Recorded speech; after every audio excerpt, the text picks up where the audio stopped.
All right, we have our chair, right? Yeah. All right. Yeah. Can you all hear me? Yeah, I'll just read the introduction slides and then we can get started. Okay, I'm already streaming to YouTube. So give me one moment here.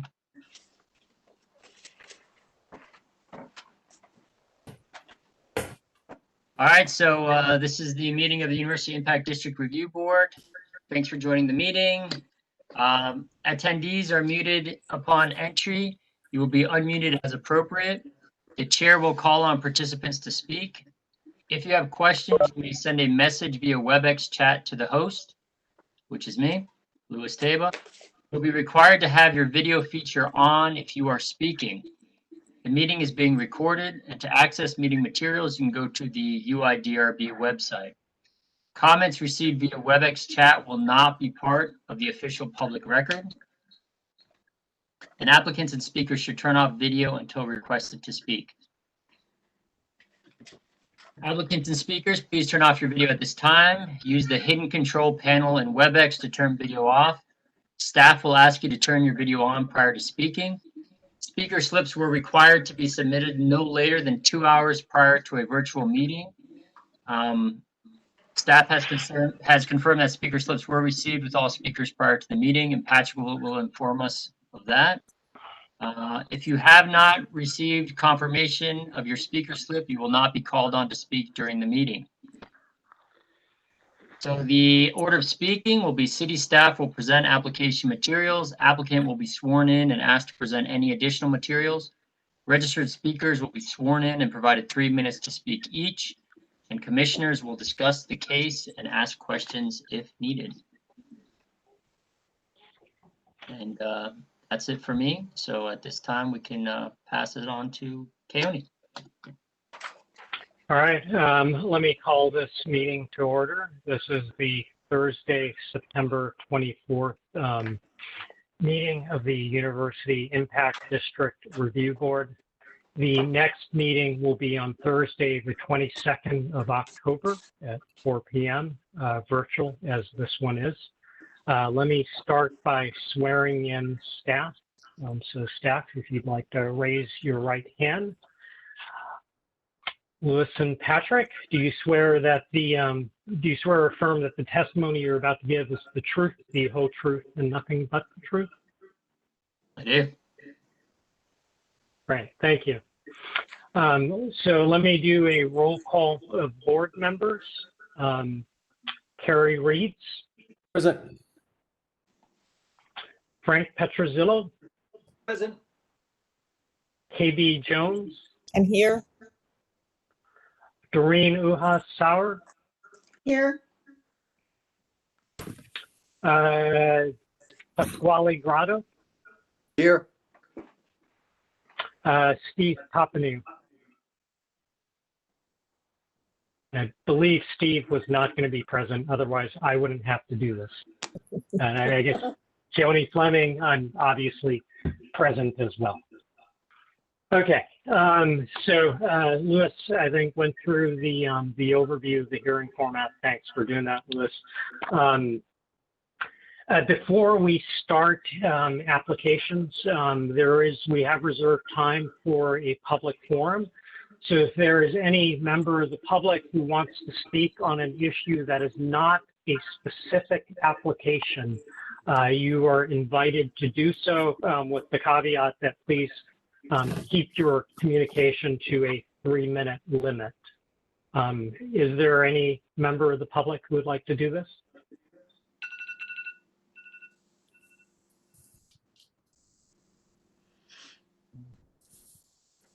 All right, if not, let's start with approval of minutes from the last meeting.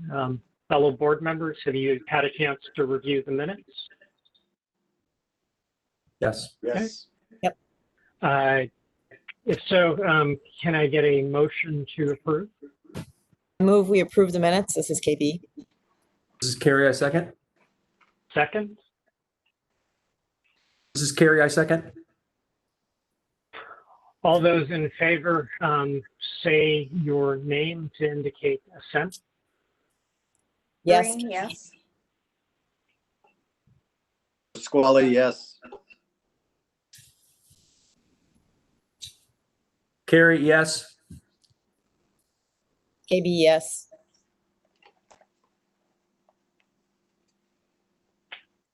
Keone, yes. The motion passes. The minutes are approved. All right. Okay, so I think we can get to the business at hand. Let's start with the first application. This is UID 20-1-004C, 1347 North High Street. Staff, if you want to take it away. Yep, so just to be clear, the applicant is looking for a vote on the variances for this case to confirm the envelope that they'd like to build in, and then after that, there'll be a brief conceptual review from there. So that being said, I will go ahead and read the staff report. The existing site is currently consists of 5 parcels totaling 1.4 acres, with 5 potentially contributing structures built between 1901 and 1947. The applicant is proposing a mixed-use structure on the southwest corner of King Avenue and High Street. The site currently consists of 5 parcels totaling 1.04 acres. There are 5 potentially contributing structures on the site between 1901 and 1947, which contain 16 units and 10,950 square feet of retail. The applicant's proposal will preserve, incorporate, or relocate 4 of the 5 contributing structures, as well as new construction, proposing a 7-story building with 7,937 square feet of retail space and 177 dwelling units. The previous proposal was an 11-story building with 11,663 square feet of retail space and 306 dwelling units. To permit the proposed development, the following variances are needed. The applicant requests a council variance to permit first floor residential and accessory residential use, which are not above commercial use. The applicant requests a variance to increase the maximum building height from 72 feet to 85 feet. The applicant requests a variance to reduce the required number of parking spaces by 9 spaces from 249 to 240. The applicant requests a variance to allow bicycle parking in the publicly accessible area, which is not visible from North High Street as depicted on the site plan. And then finally, vision triangles. The applicant requests a variance to reduce the required clear vision triangle at the driveway of North High Street to the parking garage as depicted on the site plan. However, this is an entry, only access point and does not impair pedestrian vehicular safety. Planning recommends conditional support. University District Plan recommends this area for regional mixed use, which supports use corridors with the densest development and heights up to 72 feet.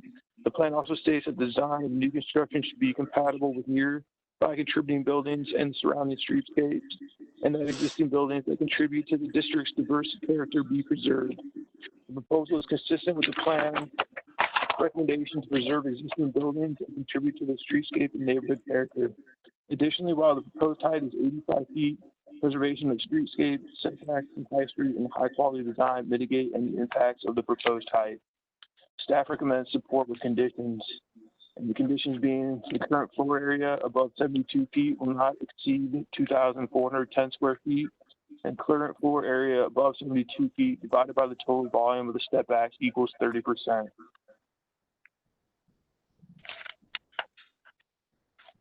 That being said, I believe Brant and Mike are on the phone call. All right, if Brant and Mike are present, if you'd like to turn on your cameras, raise your right hands. Yeah. Actually, You swear that go ahead. we do have 3 public speakers for this. Yeah, I thought remind me of the order. Was it staff, applicant, then speakers, then commission, then board members? Yeah, Louis, can you pull that up real quick? I think that's right, actually.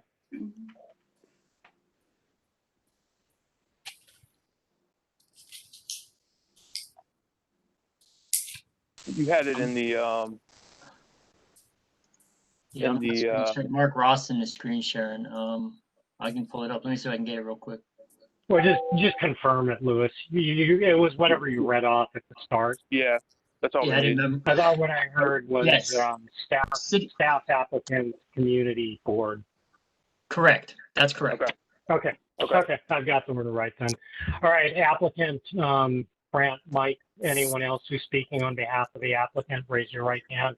Do you swear that or affirm that the testimony you're about to give is the truth, the whole truth, and nothing but the truth? I do. Okay, go ahead. Great. Thank you, Louis. Thanks, Patrick. Board members, I appreciate the time this afternoon. First off, I want to thank everybody for their patience during this process. I could hear a little bit of frustration in several of the voices during the last business meeting, and I just wanted to ensure everybody that we are really working in good faith to find a solution that's acceptable to all the stakeholders.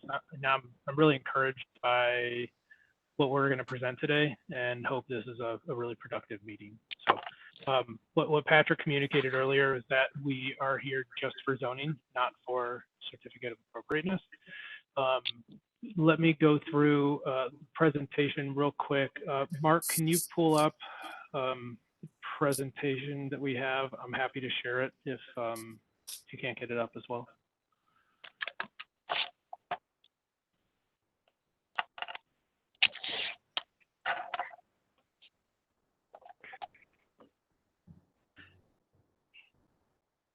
Mark, you there? There we go.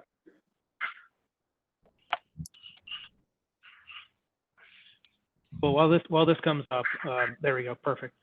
At the last UIDRB meeting, there was consensus that the height of our building was just too tall. And we listened, and today we're in front of you with really a significantly revised building. And when we went back after the last UIDRB meeting, we had two real goals in mind. It was number one was maintaining what we believed were the positive elements of our previous plan, specifically, maintaining some of the significant buildings that are on the first floor, and preserving a significant amount of step back above those buildings to maintain the current pedestrian experience and provide relief at the street level.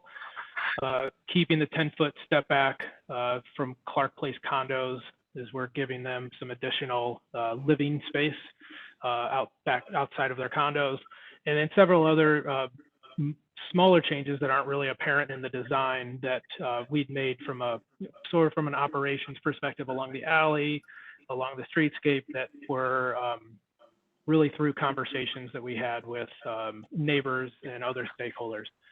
The second really goal in mind was just reducing height. So we reduced this building from a max of 11 stories down to where we are today at 7. In the business meetings that we had 2 weeks ago, and one, I just wanted to thank staff and the board members for having that. I felt like it was very helpful, and it was productive. We were able to hear some concerns and before this meeting, and I think it allowed us to really take some time to step back and try to find a solution that one, we want to, like always, we want to be responsive. But really what we heard was that there was potential openness to being above 72 feet, but to do that, we needed to provide some give back below 72 feet. So we spent the last couple of weeks working to address these concerns and come back to you guys with a plan. One thing that I wanted to show was, Mark, there's 2 exhibits that we provided. One of them is an as-right comparison. It's not in this presentation. It's the exhibits. It is. It's on page 12. Okay, wonderful. Yeah, if you want to go down there. One, there was Maybe we'll go there. The last 2 pages. Okay. Perfect. One, I just wanted to show this, as a point of reference. We'd come to you guys, and maybe this is our version 6 or 7 or 8. I don't know exactly which one it was, but it was everything is below 72 feet. And what we wanted to show is that our current design is less square footage than a by right scheme. Just point of reference, we're 14,000 square feet less than what that design was today. And then if you could switch to the next page. One of the comments Frank and Keone we were talking about was figuring a way, if we did have square footage above 72 feet, providing some relief below 72 feet. And in conversation with zoning staff and internally, what we wanted to do was really two things. We wanted to really articulate what might not have been apparent in just some of the massings in the articulation. And what that is it's all highlighted in red. And what we tried to do here was quantify the amount of volume off of the property line that is not being utilized by our building with our current design. And if you look at this diagram, it subtotals all of the volume in a square foot that's not being utilized on a per floor basis, and that totals 55,000 square feet.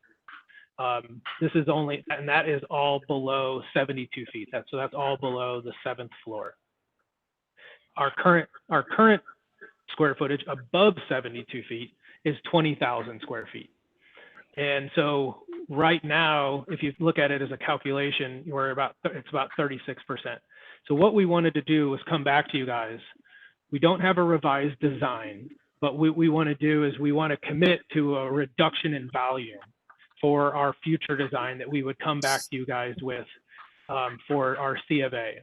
What this does is two things, is it limits our square footage on the 7th floor to no more than 20,000 feet, 20,410, what's currently there right now.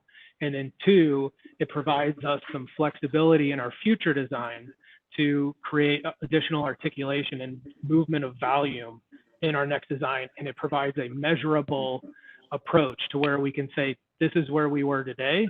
And then we can provide the same, like a side-by-side measurement of where we end up in our future design to quantify our reduction. And that I can go into the details. It's complicated. It took me a little bit of time to try to make sure that we're communicating this appropriately. I want to be open for questions and comments so that everybody is familiar with this. But I think what it does is it provides a metric for us to look back, look at when we come forward with the COA. Ultimately, if we kept the 7th floor at 20,000 square feet, this would require us to reduce the rest of our volume below 72 feet by about 10,000 square feet. So that's this. What we're suggesting is that be a condition for approval or a commitment by our company to hit this metric when we come back to you for certificate of appropriateness in the next month or so. Ultimately, Mark, if you could go back to the original presentation, I can go through some quick changes highlight some changes that have been made from in this version compared to the last version that was at the UIDRB. I'll summarize it, but from a parking perspective, we've reduced our parking variance down to 9. It was at 13. One of the comments Frank had really early on was our ceiling heights in our retail were too low. He was concerned about those, and through additional studying, I think we agreed with him, and also we tried to align our ceiling heights on the first floor to the buildings that are there right now. So we've actually increased our ceiling heights to floor to floors to about 18 or 19 feet. And what that allowed us to do as well is to tuck an additional level of parking and a mezz level above grade, below the behind the retail. And from our 11-story to today, we've also decreased our units as well. Our previous unit count was 210, and today our building has 177. So I can pass this on to Tim to go through the design from a conceptual perspective.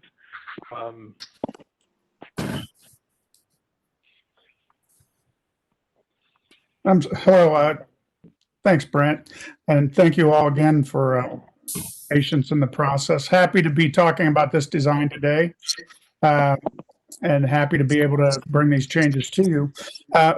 Who's actually operating the slides? Is that you, Brant, or Mark? It's Mark. Okay, Mark, could we just go to the first page, the cover? I think this illustrates best the point that I think is most important, that the volume that was given back to the street, I think this image shows clearly, was an effort to prioritize that streetscape. And you can see, and again, it's not a final design. There are parts of it that the team has in their focus, but it shows the building pulling back from the streetscape, and a very intentional focus on the buildings or those character giving elements that are in the streetscape now. It does cost square footage, and I think that's the basis of the diagram that Brant described in red. If we want to, I'll walk you through the building planning briefly. If we go to the next page. So as Brant mentioned, the retail spaces on the first floor are preserved from the previous scheme. They are much taller. That was an alignment that brings that building more in alignment with the existing retail at King and High, and the building that will be preserved intact in the first 8 to 10 feet of that building. Behind it, we tuck in the parking, and the townhomes on King Avenue will be rebuilt in kind, and they are also grade level entry, street level entry for residential units as they are today. The common areas in the building are in the pink spaces to the south, with support spaces behind that. If we can go to the next one. The slide on the left is lower level parking. The slide on the right is the ground level. If we can go again. And the slide on the left is the interstitial space in the retail level, and the second level, the townhomes. It's sectionally a bit different than the other parts of the building. The slide on the right, it illustrates the third or second level of the building, which has an interesting interlock, I think, with the street space, where the green area would be the amenity space that connects to the courtyard and a terrace on High Street, and is open. There's a double volume on the west open to allow light into the pool area. And so you actually see right through that building. If we go to the next slide. On the left is the second volume there, and then full development of residential in the blue spaces. And then there are 2 levels of the donut shape on level 4 and 5. And if we can go to the next slide. Oh, and 6, yeah, the 3 levels. And then 7 is the partial level. At this point, it's configured as you see on the left, but that's the subject of the discussion now with the volume trade-offs. So it is currently about half of that floor, and I think the proposal is 20,000 square feet. So that's really the gist of it. If we go to the next page.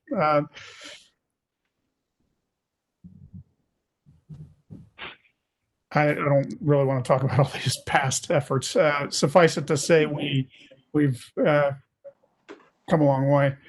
The slide on the upper left we talked about. On the right, upper right, is a view of the townhomes and the alley, and a view toward King and High. And you can see the building at King and High and the townhomes represented with the focus there. Bottom right is the view from south on High with the condominiums in the front. And then the bottom left is a view of the alley space as it in the current iteration. And that's all right. If we could go back to the other slide, we can stay here. I don't care. The concept as it was in the beginning is to book in the site with the brick material and sort of provide a unifying element there from the south to the north. And then the upper elements we endeavor to make background so that we put the priority on the streetscape spaces. I think for now, with the design at a sort of massing level of design, we can leave it at that, unless you have anything else, Brent. No, I think I'm good. I think that the volume calculation that we're providing really allows us to have some flexibility. The volume reduction calculation allows us to have some flexibility in design when we come back to you guys for a C of A, both, at the upper levels, floors 5 and 6, and also, one of the comments that was made was, first floor outdoor dining. And I think we've taken that into consideration as well, and it can plan on increasing some of the step back on a couple of the retail locations to increase, outdoor dining areas by about 1,000 square feet. So I think overall, it's hopefully this approach makes sense and you guys feel like it's appropriate. We're open to conversation. We just wanted to bring something to the table that would help get us to a place that everyone could get behind the zoning variance.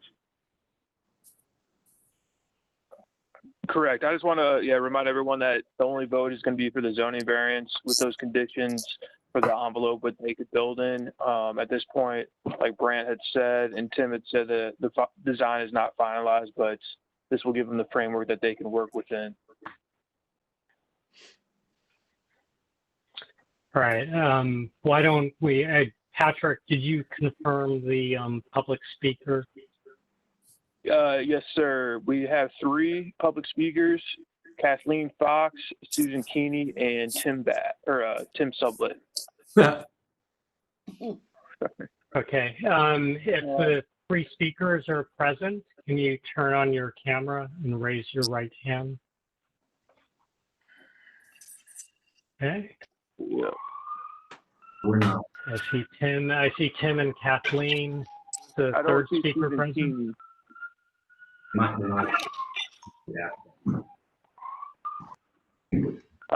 Susan Keeney is on, but she does not have video. There I am. Okay. Oh, there we go. Okay. Raise your right hand. Do you swear or affirm that the testimony you're about to give is the truth, the whole truth, and nothing but the truth? I do. It's not. Any particular order, Patrick? Yeah, we'll have Kathy Fox, Susan Keeney, and then finish up with Tim Sublet. And please keep your comments to 3 minutes. If those of you who are not talking want to mute yourselves, please.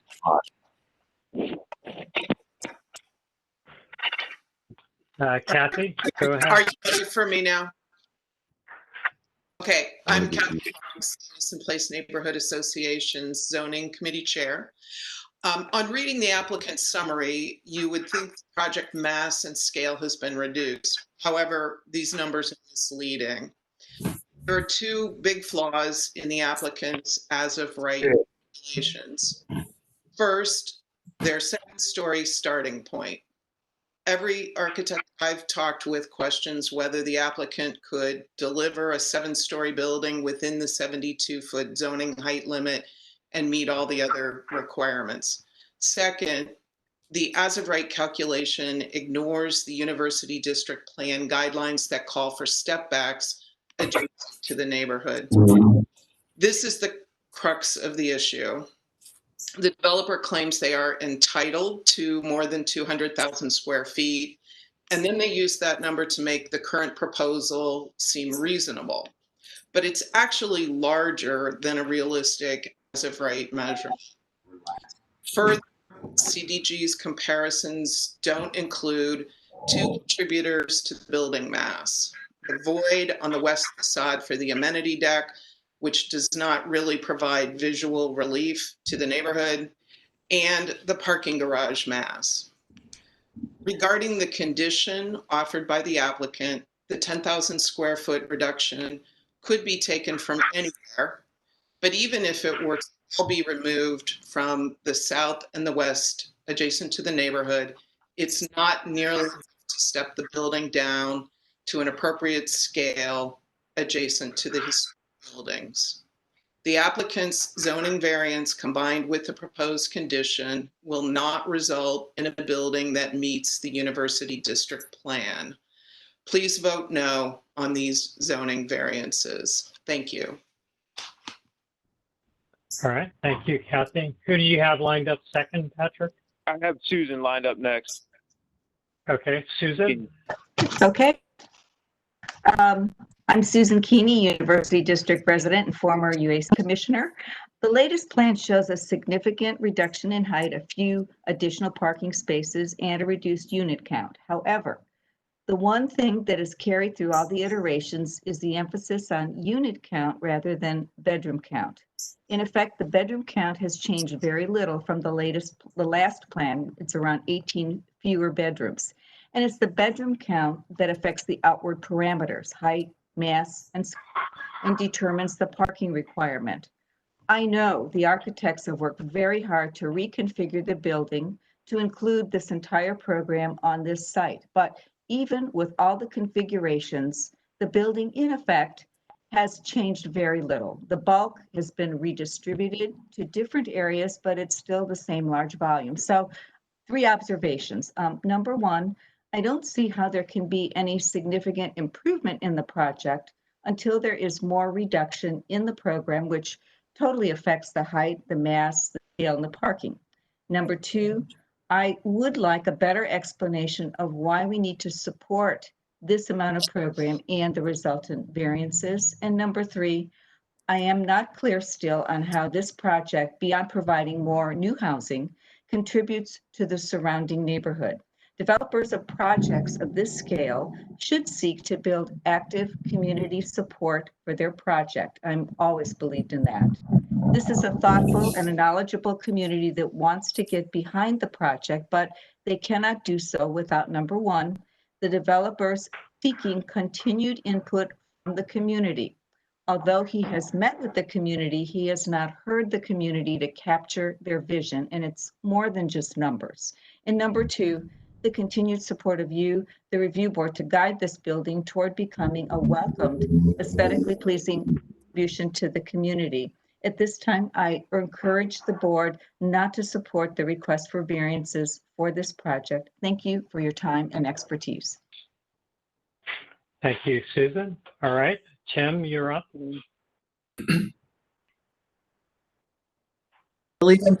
Thank you. I'm Tim Sublett, and I'm president of the Denison Place Neighborhood Association. The residents of our neighborhood appreciate that the latest revision of the King and High proposal starts to address the issue of the proposed height of the building.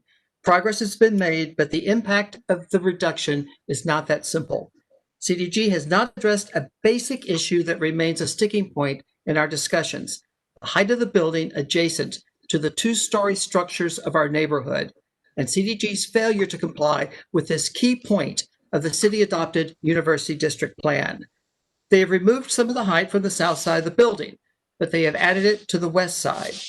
Contrary to the University District Plan, particularly in regard to the existing historic properties, on both the south side and the west side of the building, the proposed height does not step down adjacent to the neighborhood. In fact, it steps up. In our neighborhood discussions, the image emerged of a water-filled balloon. When squeezed in one direction, it pops out in another. The volume of water is still the same, it just moves around. There's simply too much building mass proposed for the site in its context, directing too many cars onto neighborhood alleys and streets and negatively impacting the quality of life in the neighborhood. In the language of the district plan, quote, "The scale of new buildings should be influenced by the surrounding contributing residential buildings." We continue to hope that the influence of the neighborhood and of its residents, for that matter, in scale and in many aspects, will be recognized by the developer, not as an obstacle, but rather as a resource that can strengthen the project. Don't allow the district plan to be ignored. Vote no on the zoning variances this afternoon. Thank you. All right, open up to comments and questions from members of the board.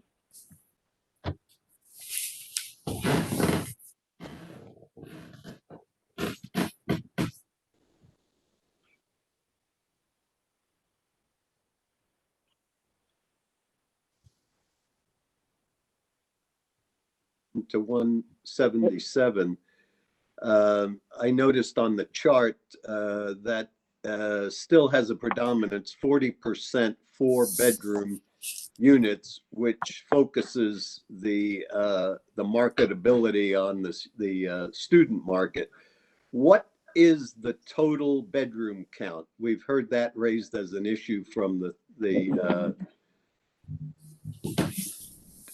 various speakers. Pasquale, just to be clear, this Yeah. design is not finalized at the time, so the bedroom count could change. But what we are focusing on is the envelope of the building. Well, I guess, and specifically, Patrick, I think the discussion we want to have in this part of the applicant is the zoning variances, correct? Right. Yeah, correct. Exactly. Yeah.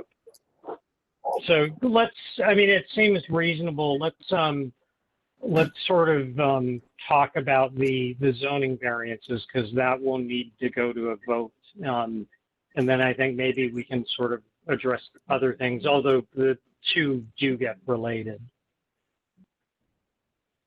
Fine. Correct. Yeah, right there. I have a question, it's Doreen.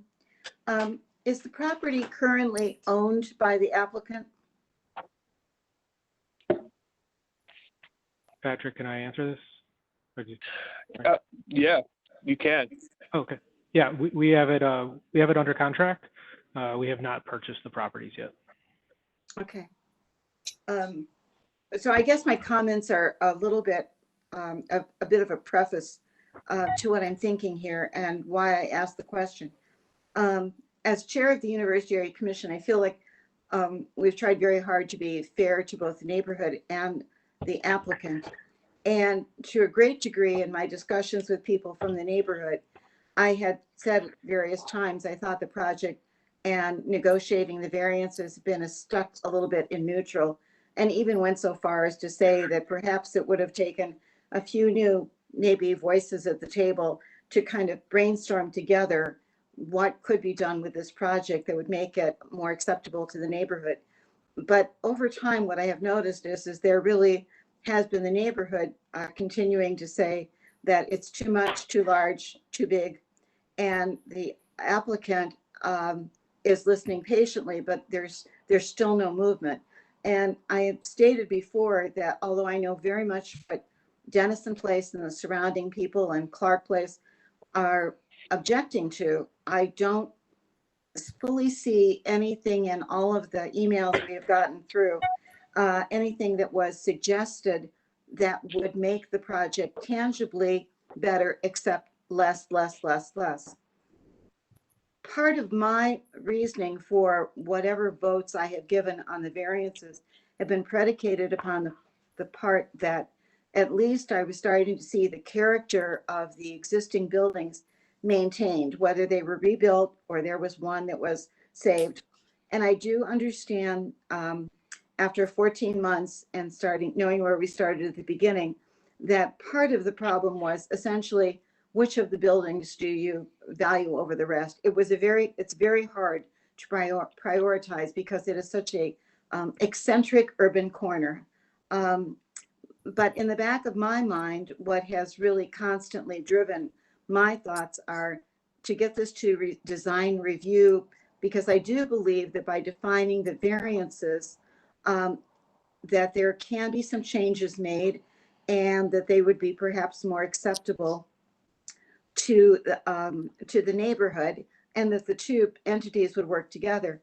However, as I'm starting to see this, is what had continually been in the back of my mind was that the developer at any time could have in effect pulled the question by essentially filing for a demolition permit, and that we were better to go as far as we could with compromises and design review while that was still there on the table, not knowing that they did not own the property.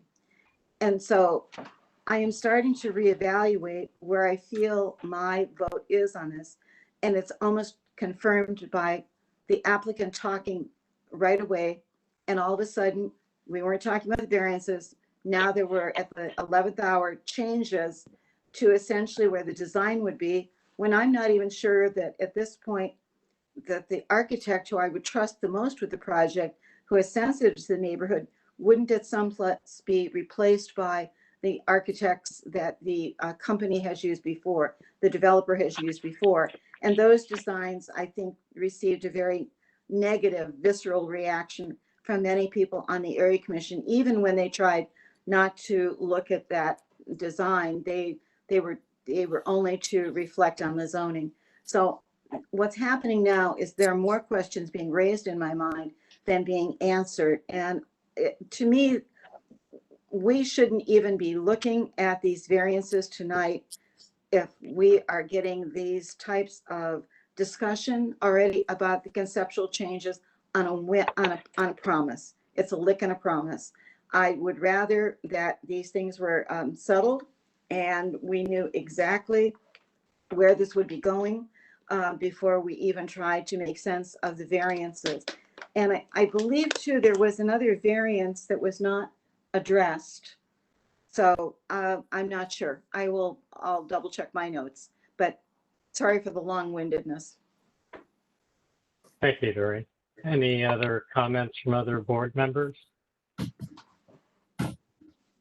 I'll only add to that I have not heard a compelling enough reason to give zoning variances in contrast to the 27 letters I read from neighbors this week. And in a democratic environment and serving at the pleasure of the mayor and the city council, I can't see supporting this kind of request when the neighbors, the community has made so clear their opposition to the project on very solid grounds.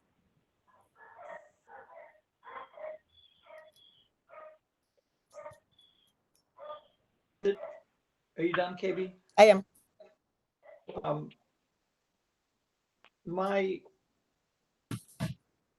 My concern is essentially, I think Doreen's concern is that how can we vote on variances without at least having what we've had in the past, and that is some consensus on design.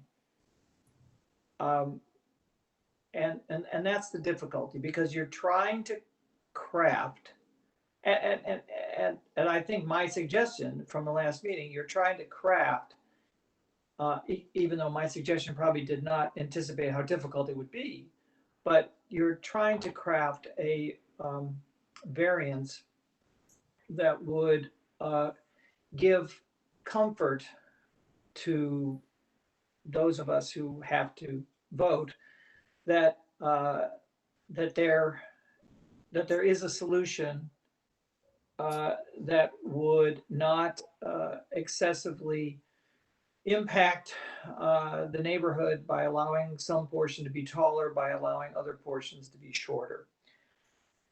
And I brought that up the last time, and I think that's a noble objective, but I'm not sure that there has been crafted a proposal that would do that. Plus, without a comfort level as to the direction of the design, I'm not sure that's possible. My singular question about the design really is, what is behind the decision to mitigate bulk on King and High, but not mitigate bulk mitigate it there instead of mitigating it on the south and the west? It would seem that we're mitigating High Street height across the street from an enormous parking lot, which will be there for a very long time. So I'm not sure why that's an objective, to mitigate height across the street from that Kroger parking lot, but not an objective to mitigate height on the west side, especially adjacent to single family structures. So there's sort of a fundamental design issue, I believe, that has not been addressed so too, then it is hard to, in abstract, support a variance for something that doesn't have much form, much thought that is, at least in my mind, necessary in order to make this a successful project.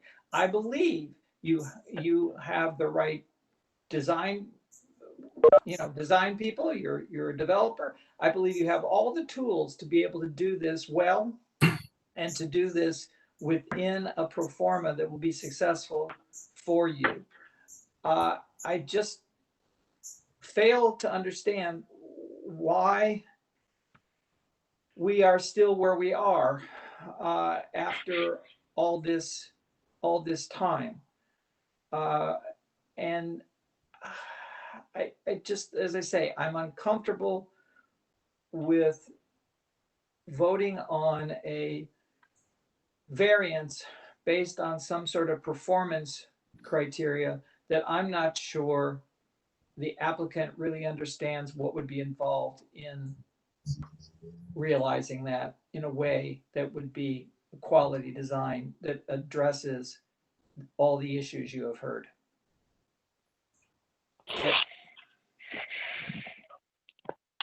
Any other comments from members of the board? This is Kerry. The only thing I would add is that I think this came up several iterations ago, that recognizing that what exists across the street at the Kroger parking lot isn't the greatest thing to look at.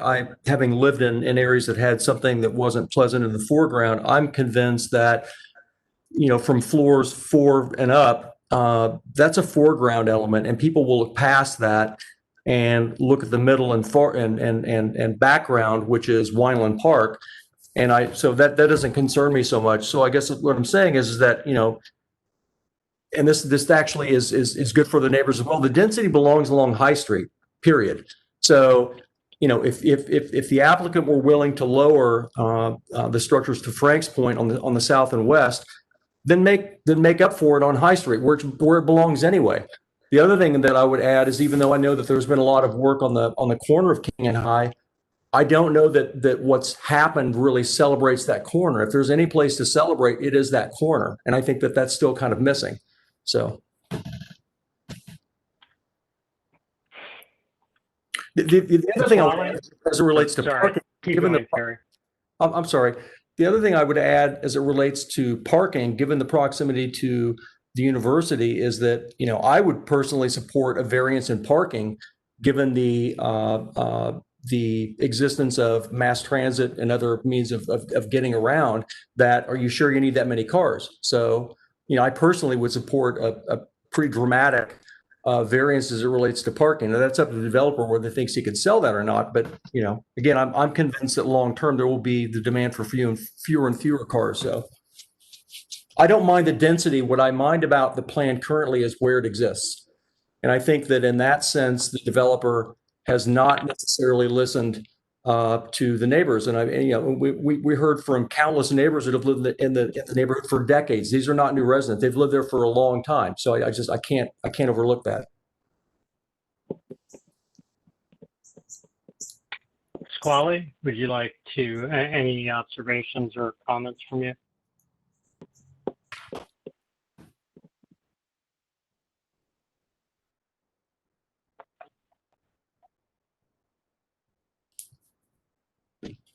Yes, no. Pasquale is with Doreen, and he looks like they're muted right now. Pasquale, are you there? Can you hear me now? Mm-hmm. Yeah. Okay. The reason I raised the question I did at the beginning, which I was reprimanded for, is because I was relying on the definition of design that I adhere to from George Nelson, which is giving form to an idea. And the idea of that much volume and density, I was trying to understand what was generating it. And all the comments I think that we've heard so far from our board members really addresses the fact that I think the idea needs to be looked at carefully again because it's not really reflective of what that corner of our district and the demographics that we want to attract and the demographics that exist. So I would very much support all the comments from my colleagues that have been mentioned so far. Sorry, if I was the one who recommended you, Pasquale, that was not my intent. Yeah, no, I'm being sarcastic. It's okay. Yeah. I mean, the only thing I'll add to the discussion is after 14 months or however long it's been, I've yet to hear a compelling argument for why a variance for increased height on the site is deserved. The university area plan, which took a long time to formulate, allows 72 feet lot line to lot line coverage. And if some sort of variance for height is to be considered, there has to be a compelling reason as to why, other than my pro forma does not pencil out. It's not my obligation as a board member to make sure that developers can make their pro formas work.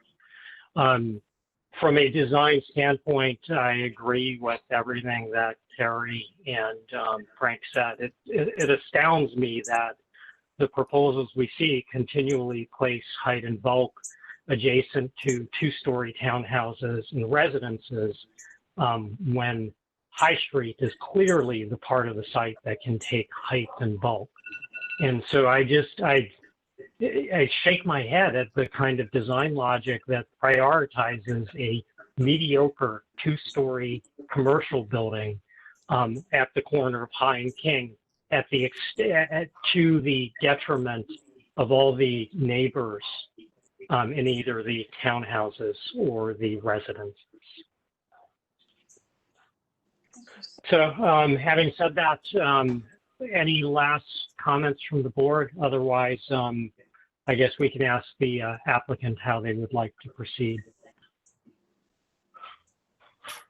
Yeah, I guess, guys, I have one comment. In the beginning, we continuously heard historic buildings, historic buildings, historic buildings. And we were trying to be responsive to what were perceived as historic buildings. And to be respectful and responsive to historic buildings, you need to feature those buildings and step the buildings back around it. So at least that's the way we see it. And what I'm hearing now is that we shouldn't or we don't. And we're trying, and apparently we're failing miserably. So it's discouraging. It's disappointing. We felt like we put a plan together that gave us the ability to go back to the drawing boards and get approval on zoning, so that we had a level of assurance that, hey, that this makes sense, and we were able to go continue to move forward and spend dollars on evolving the design. And I guess it wasn't enough. We would have the ability to move all the mass based on the conversations today. If you guys told us to do that, as long as we knew that overall zoning, we had a little bit of flexibility, we'd be able to go back and bring something to you guys for a C of A. A lot of what we're hearing today, I feel like, is design and less zoning. And what we're continuing to hear is let me offer one thing to Brent. You're within the properties within the Aegis University Area Impact District Review Board, and by rights, we can judge the appropriateness of the proposal with regard to things like massing, regardless of whether or not zoning allows it. So you seem to pin your argument upon the concept that you need to be allowed to build additional height in order to provide relief to from a massing standpoint. And I guess my contention is within the boundaries of the district, if we think that relief needs to be provided, we're within our rights to ask for it. Sure, and we understand that, and there's others that are asking for other things too, and we're trying to balance all of the requests and all of the demands. We're trying to be a good community developer. We're trying to work with the neighbors. We're trying to work with the different boards, and we hear everything. And I know that I'm not going to be able to appease everybody. We're trying. So I think based on the comments that we have today, you know, I got to ask for a tabling.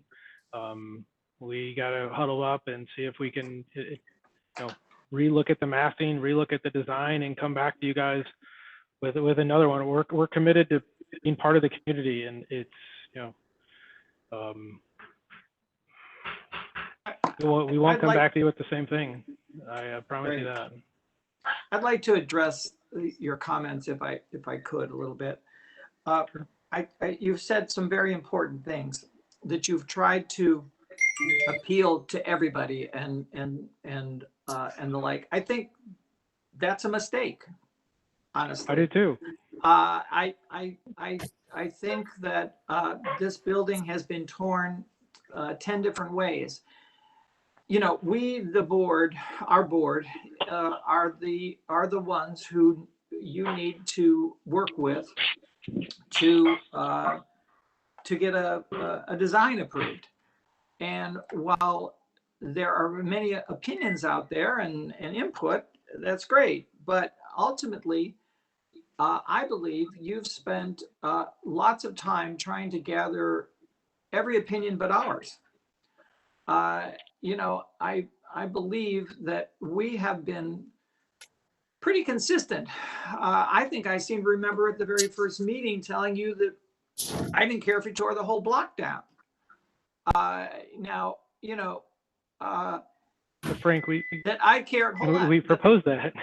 Yeah, well, you know, but I care about the quality of the building, and whether the quality of the building incorporates old pieces or new pieces or whatever. I don't think there's a prerequisite.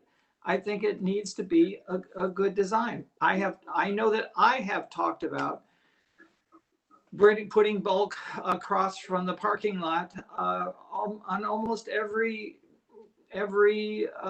meeting we've had. And, you know, while I thought maybe you would at least try something to at least talk about it, but I haven't seen that. So I don't believe the board has given you any mixed messages. Please, fellow board members, correct me if I'm wrong, but I believe we have given pretty direct and consistent guidance in the whole process. But I believe that you've not taken it.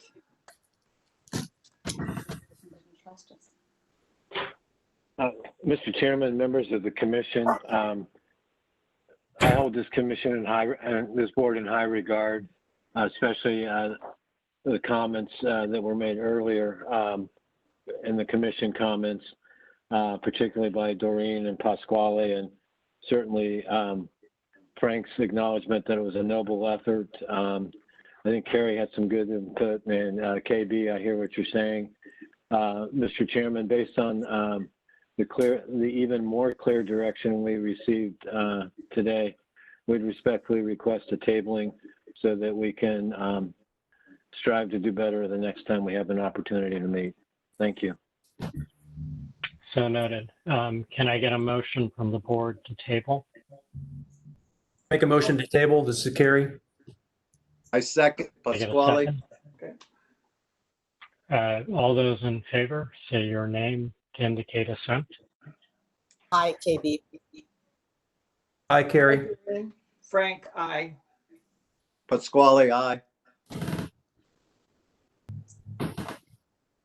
Downey, aye. The motion passes.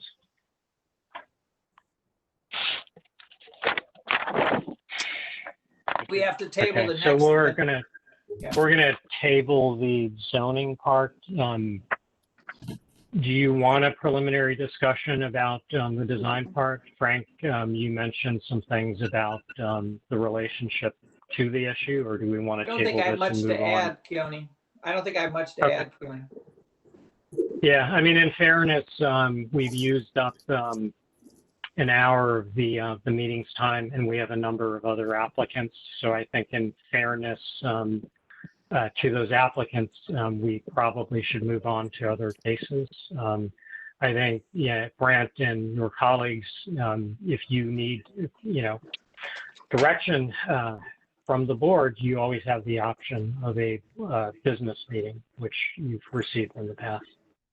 So, okay, let's move on to University Impact District case UID 20-2-12, as well as 1542 North High Street. Patrick, if you want to take that away for us. Yes, sir.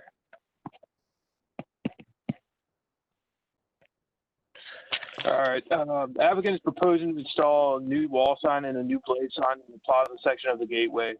The primary wall sign includes 5-inch deep channel letters with internal LED illumination mounted to a custom raceway with DDN panels that read Consuelas.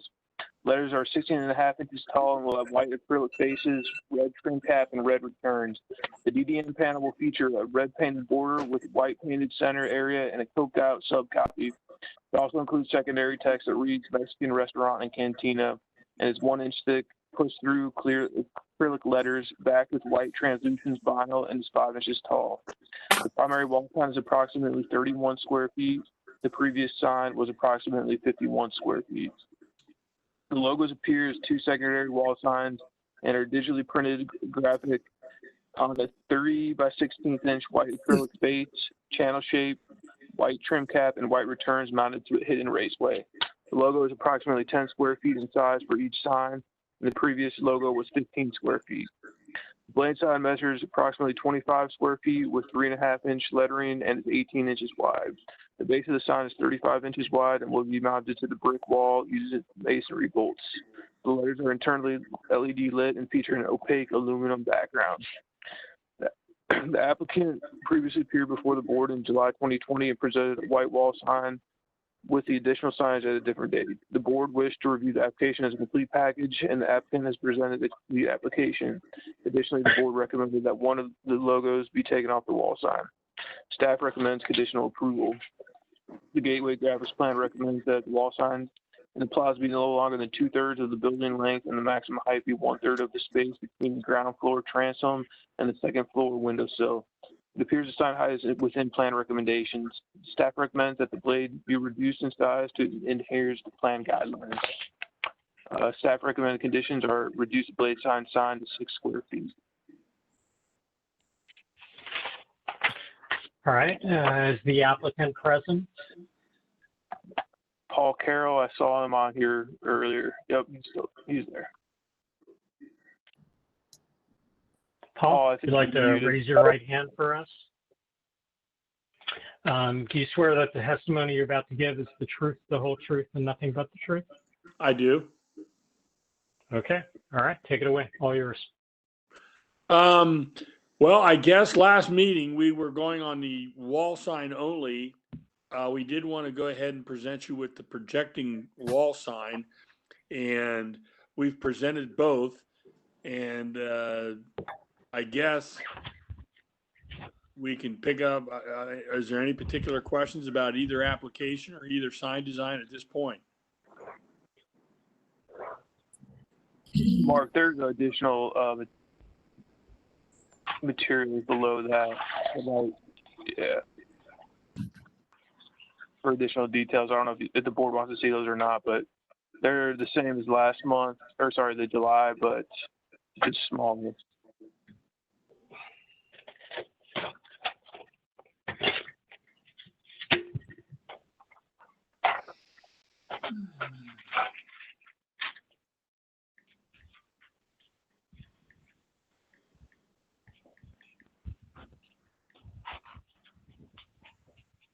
Well, sorry, got some water.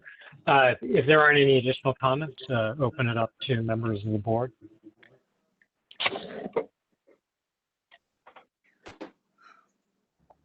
I have a question. It's Doreen.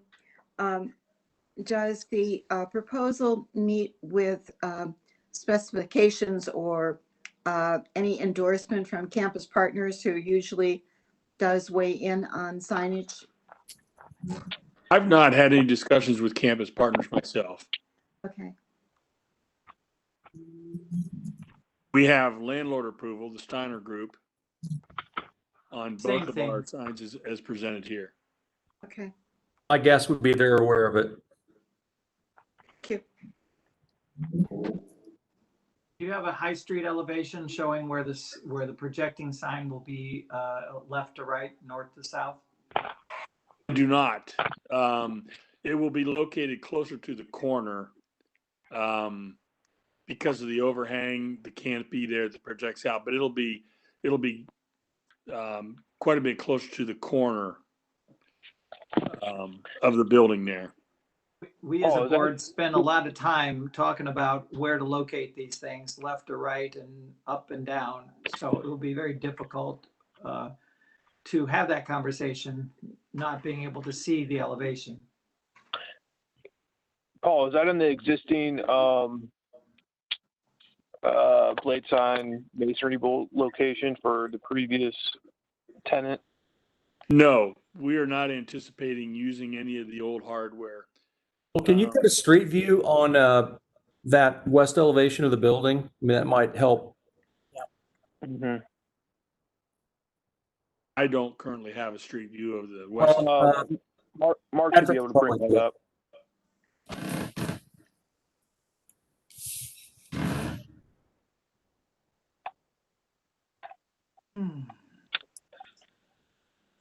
While he's doing that, KB, where were we last time on the two logos and the sign? And I don't remember. We talked about it at length.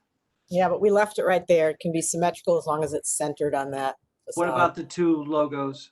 The two fire pits? Yeah, whatever they are, yeah. Yep. Yep, what? We thought it was redundant. Okay. Yes, we did. Good.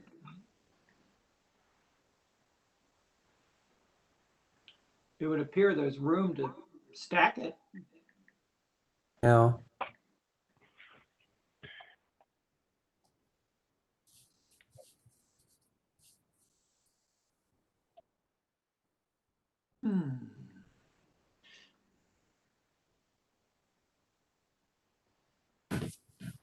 Oh, yeah.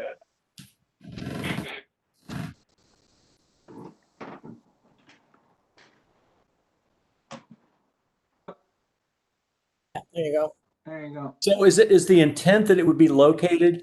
So the dimension between the north edge of that north window and the corner of the building, that the blade sign would be centered within that? So if you, I mean, I can't, there's probably an expansion joint or something that extends down, but I think it kind of appears to be that from your, I mean, it's kind of hard to say, but I think that's probably where it wants to lie.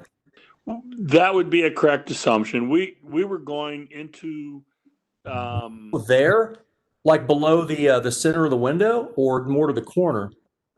So there appears to be like some sort of wall sconce or something there. So is it going to be directly above that? No, it would fit below the window and above the canopy. Oh, okay. It didn't look like it was that far in from the other illustration. Okay. The thought process at this point was we wanted to make sure we could secure into the corner of the building. That's kind of why it's shown where it is. Typically there'd be an I-beam or some major construction at that point, but mounting it to the building, it could go underneath the window, if you will, depending on where we were at inside the building. I would think you'd want to put it centered on the extension of what would be a pier if it projected. The brick that's between the window and the corner, centered on that. Yeah, above the wall sconce. Yes, exactly. Centered on the wall sconce and above it. That's correct. Yes. Okay, that's fine. We have not identified exactly where that sign would go. It was my understanding the last time that we had to present a photo showing both signs on the building to get us to this discussion. So that's kind of where I was at. I have not done that, but I can gladly submit a drawing to show you where it would sit dimensionally in that front elevation. Unless we want to have it staff approval if we put in the motion specifics about its location. We would welcome that. You know, I'm not in love with your design of your projecting sign, but the thing that really bothers me is the red brackets. Exactly. I would think the brackets should be the brown of the building that I see. We would happily change that. Or even white. I agree with you, Frank. That was the exact thing that bothered me. They're the biggest red thing there, and so it takes away from your red letters. Sure. So either white, which I think of that just because the background in the photo is white here, but yeah, if they blended with the brick, it would be the only thing that on the side that did that. I guess I'd go with the brown, KB, because it's not adding another sort of structural material color. I agree with you, Frank. And when you see it on a diagonal, it's going to blend in with this. Yeah. Yeah. Agreed. I think brown color, kind of almost maybe brick red, kind of. Oh, no, not at all. To Not, match. well, when I say brick red, I don't mean brick red. I mean, and I don't mean anything like brick red. Just to match the color of the canopy that I'm seeing in the photo. Okay, that's completely doable. And then the escutcheons need to have cover plates. We don't want to see bolts. Yes, sir. Understood.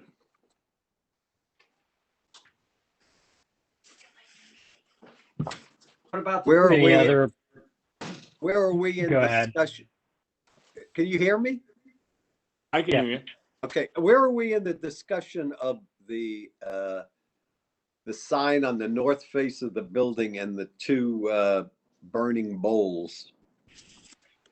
We left it as discussed last time. That right now, my client would prefer to have both since that's his logo. But again, we're open to suggestions. We would like to work with the board however it takes and hopefully put some of this to bed. Can it just go on top? Haven't really thought about that. I think Kind of obvious. there's room. It could go on top. Just one on top. I would prefer that to two bracketing. If we could put one better, I think it's better on top than on the bottom. Yeah, but I'd caution you, look at the limited space between the canopy. I think you're right, Pasquale. I think they may have to lower the Casuela sign a little bit to make it fit, but so be it. Yeah. Can we see the projecting sign? I just want to see the composition. Kind of looks like an over-raised loaf of bread slice. I can't get it out of my head. It does. It does. It's souffle. Yeah, a souffle that sort of just drooped. Since this sign has so much prominence, if that sign was on the corner of the building at a 45-degree angle, it would have the burning bowl on both sides of it, and then we wouldn't need the burning bowls on the north face. I like that. I don't know. I kind of like the sign just perpendicular to High Street, though. That's a funny corner, Pasquale, because you got that canopy there. Yeah. Oh yeah. It doesn't look like Donato's. Yeah, it's kind of weird. Here, I have a suggestion about the design of the sign. I think you should complete the lozenge of Casuelas. I don't know why it's broken. In other words, there should be a red line, I believe, connecting it so that it's a lozenge on top of a rectangle, not an outline of a piece of bread. Oh, interesting. Huh. Because your logo, isn't your logo? Well, where's the logo? Well, I see what it is. You're trying to, oh God. I have a question about the name of the restaurant, Casuelas. Is S on the name possessive? Or is Casuelas? Louis, can you answer that? Is Casuelas? It means like bowl, I think. Is that right? I apologize. I don't have any of that information. Oh, so it's the fire thing? Yeah, Consuelos, Louis, are you able to answer that? My understanding Consuelos means like cook pot, but I don't know KB's question. I don't know if it's possessive or not with the S, or if it's just plural. I think it's just plural. The Louis. KB on their website, it's possessive. So would it be appropriate to have an apostrophe? It would be consistent, certainly. Because the word, I just found the word. The word is singular, cazuela.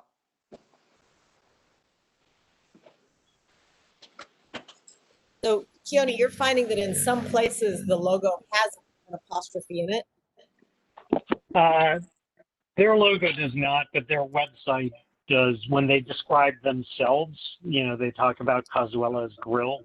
They use an apostrophe. So the logo on the website does not have an apostrophe. It seems like it was probably inadvertent.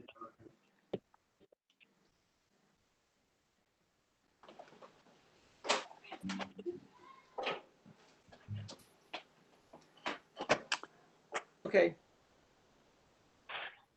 In the interest of language, I would suggest an apostrophe. I can surely present that to the owner of the restaurant. I don't anticipate him at this point having a problem with that. Paul, what do you think about lowering the name and putting the fire pot on top of it? And kind of centering it vertically over the north and south. So the fire pit would be under the word Cazuelas? It would be over it. So with the fire pit above and the name Cazuelas underneath it. Real fire pit? Is it a real fire pit? I think the name is the bowl, the dish, not the fire. The fire is how it's cooked, but I believe it's the bowl. Whatever. Okay. I'm talking about the graphics. I'm talking about that icon that's very important to the group.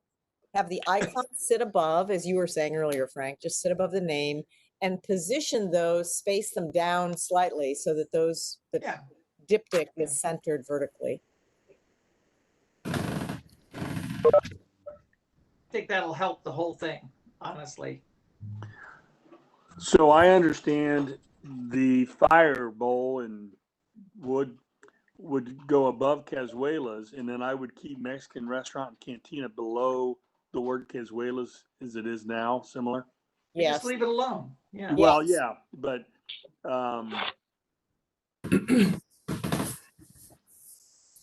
what's your thought on the word Cazuelas and the way that it looks like a loaf of bread that's sticking out or whatever you want to call it? You're talking about the projecting sign now. KB was talking about the. Okay, good. That makes it. That doesn't make as much of a discussion. The projecting sign. We're not gonna sit here and redesign your projecting sign thing. Yeah, I'm done. Okay, so just putting the bowl above the wall sign. Yeah. I don't think on the north facade of the building. Yes, I think that would be fine. The only thought there is for Patrick. Patrick, we reduced the wall sign size from 42 to 34 or 30, whatever it is there. And we met the 1/3 requirement as far as the space. If I put the logo on top of the sign, I'm going to be more than the 1/3. I'm going to be 2/3 probably. Yeah, that's right. If that's the condition of the board, though, I can approve that. Well, I would gladly go to my client and I'd send her the fire pit over the UEL or wherever it sets, and kind of do it the same size and everything it's in now, and lower Cazuelas a little bit on the building itself, and kind of just lay everything into that wall to where it looks good. Probably equal spacing top and bottom and a little bit in between. What? I was just saying, does anyone want to put a motion forward? Yeah, but I have one question. I'm willing to do that, but I have one question. Is everybody okay with the size of the projecting sign? Yes. Yeah. Yeah. Okay. Yeah. All right, Frank, you going to make the motion?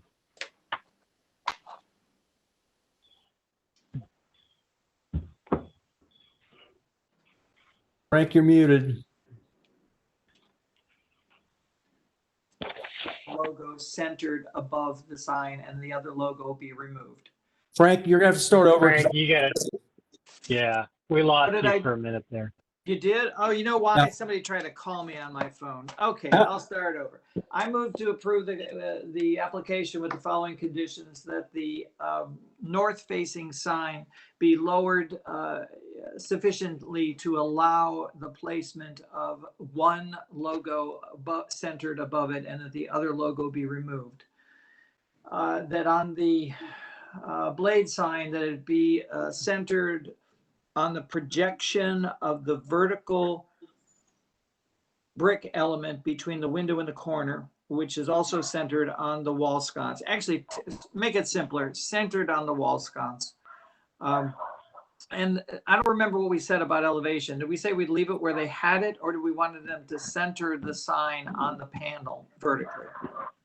I would think Frankie would center between the top of that shed roof and the bottom of the window. No, I I think. agree. Okay, we good there? Okay, so centered vertically, as Carrie just said, and that the supporting brackets be painted to match the brown color on the building, and that the that the mounting plates be covered with an escutcheon to cover the bolt attachments. Did I get everything? You did. Oh, and to consider adding an apostrophe to the name. In the right. All right, can I get a second? This is Carrie, I second. Oh. All right, all those in favor, say your name to indicate the set.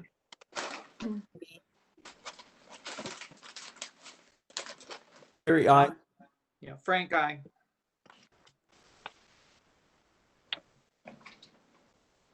Doreen, aye. Pasquale, aye. Keone, aye. The motion passes. All right, thank you. Just a heads up, we have 1, 2, 3, 4, 5. We have 7 more applications, so if you can, be courteous of everyone's time, that'd be great. And I unfortunately cannot stay past 6 o'clock. I have another meeting. Thank you, people. Thanks, Paul. So, All right, well, on that note, let's move on then. UID 2009-001-2169 North High Street.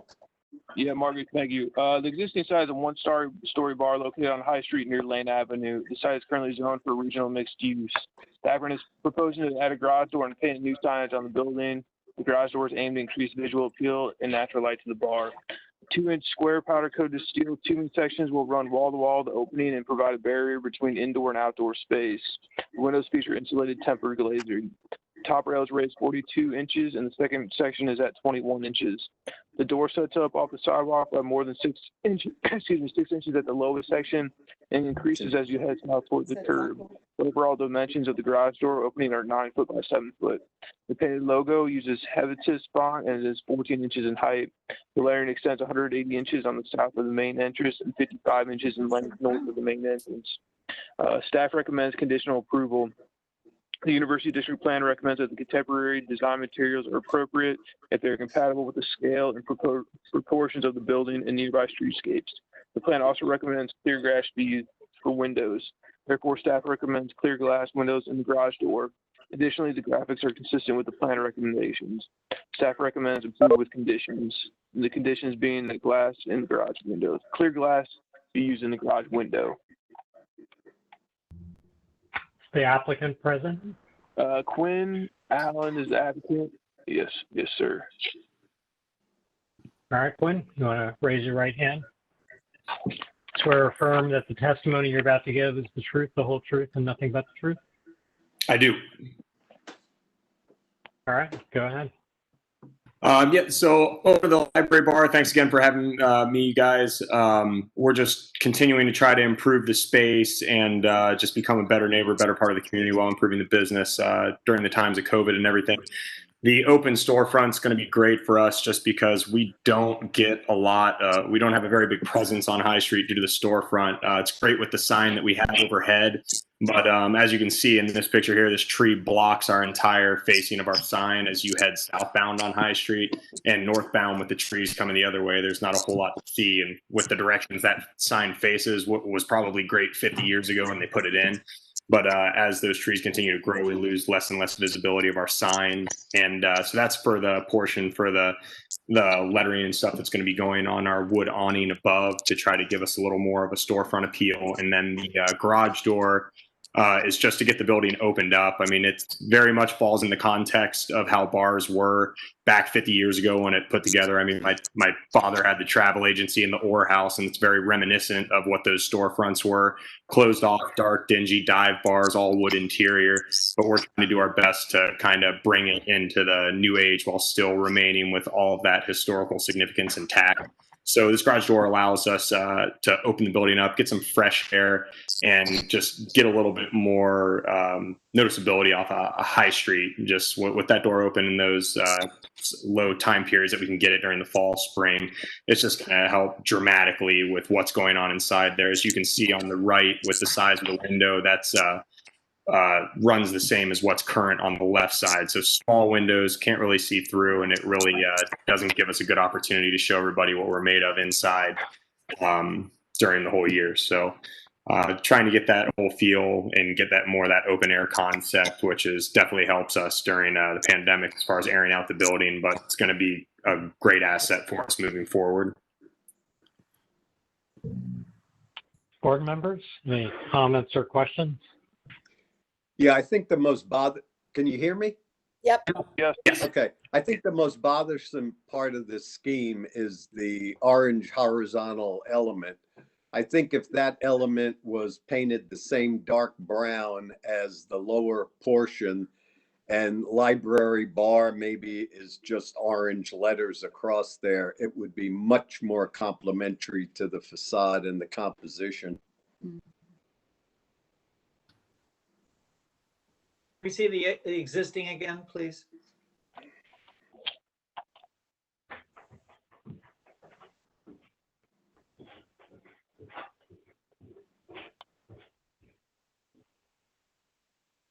That orange color is close to existing, or they'd just be updating that.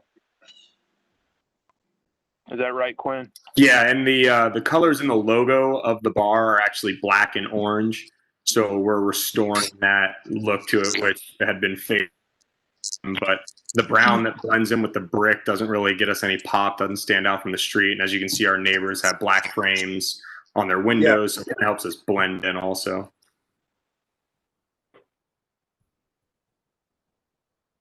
But design-wise, it's not complementary to that facade at all. Yeah. What's it all made out of that's existing? Do we have any close photos? That's all wood paneling. Like T111?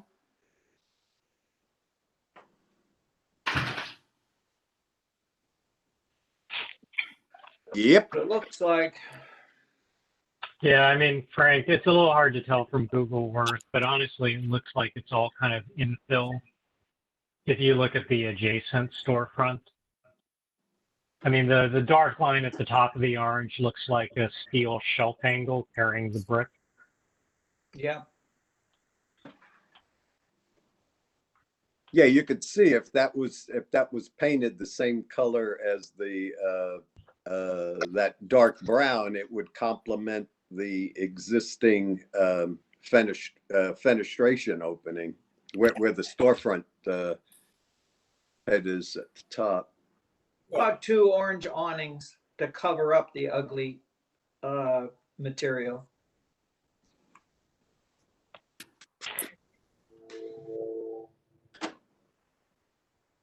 I mean, as far as like for the addition, like we bought the bar in January, so we're trying to do everything as cost conscious as possible with what's going to generate as a return on investment with it. So that's why like we're trying to do as much as we can. So as far as painting, we're doing that as owner operators and trying to cut costs the best way we can while still enhancing the facade of the building And I think I think that's we're putting lipstick on a pig if we're just covering up what's existing and it's still just kind of ugly and deteriorating underneath. No, it's putting a veil on the pig's face.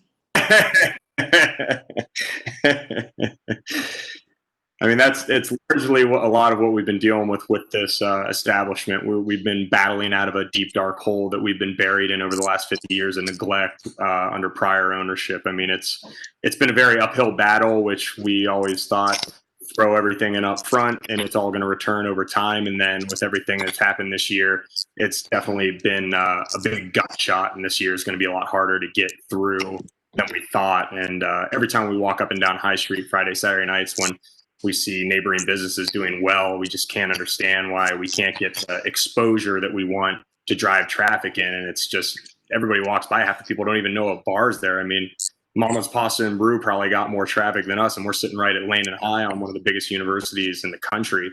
And really, I think the library sign is one of the iconic signs on High Street. Oh, absolutely. I agree with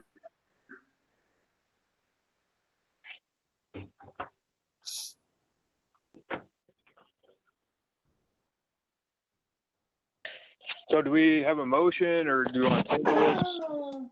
Please put the proposal up again.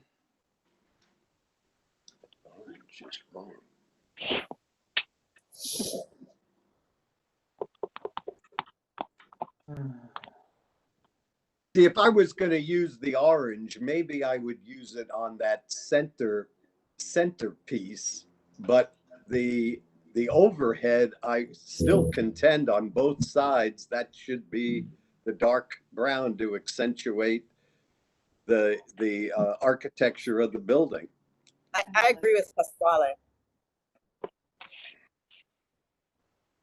Do a dark frame around the library bar and leave a rectangle of orange above and below the library bar to where it's not all orange and it's not all black, but you still get the pop from the color, but it's not the entire body of the T111 or whatever that material is. Can we see a front view head on? We chose that orange because it was covered to the sign coming off of the building. Yeah. So it matches with the sign, as you can see, so it helps pop. I mean, that brown just kind of, I don't know, to me, it's kind of washes us away in the rest of that brick with the rest of the building. So we're really trying to show that it's its own entity. And I mean, I kind of see how you have Jimmy John's where you can see that they're carved out of that brick, and Donato's obviously has their whole own building and whatnot, and then Chop Shop has their open air windows the same. And we still want to preserve that orange and refresh it. I mean, it's pretty much faded from however long ago. I can't even imagine the front of that building, but we're refreshing it to make it current with the sign, and then trying to give our own clean cut imagery like everybody else that's on the block. So we have our own entity. If the orange, well, I don't know. If there is any way to make the orange not so tall, look at the storefront to the south of it. What is that brown line there? What is above the glass? What is that?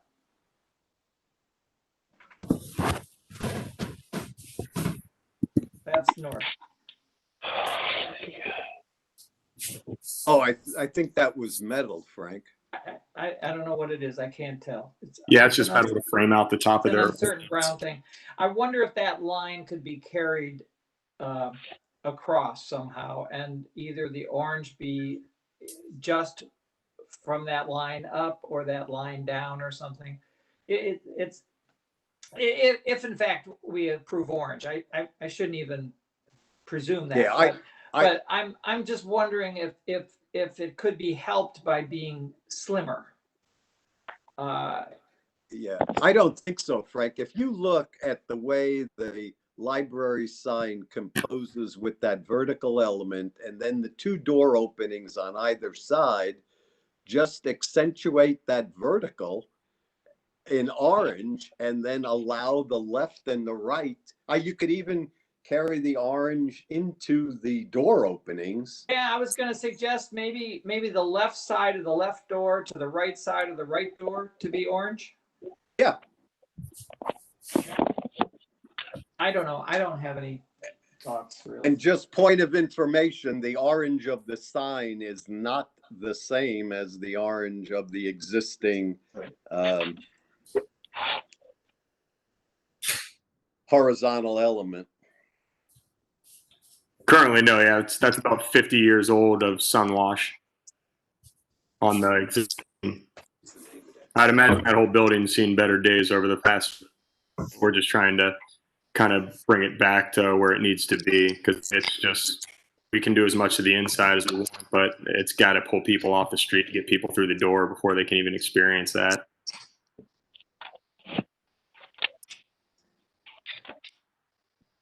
Keone, I don't hear you chiming in here, Keone. I mean, I feel like, well, one, I guess, is the chair and sort of letting you guys do the talking. And also, I feel like a whole lot is being said about T111. I'm not sure I have much to add.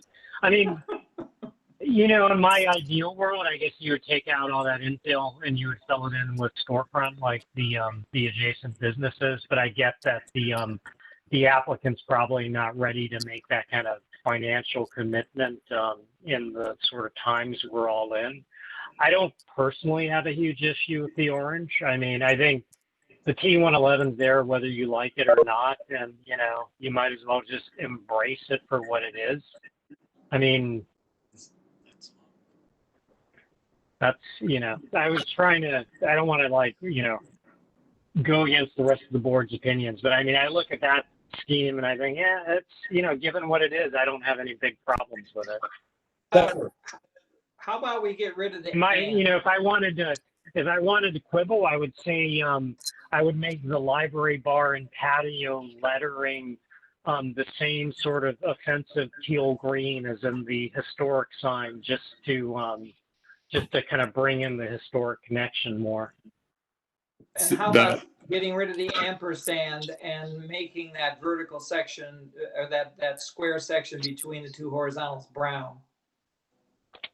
Fine, sure. Sorry, Frank, could you read? Yeah, that makes sense. That would reinforce the structure of the brick pier, and it would give some relief to the orange and make it more infill.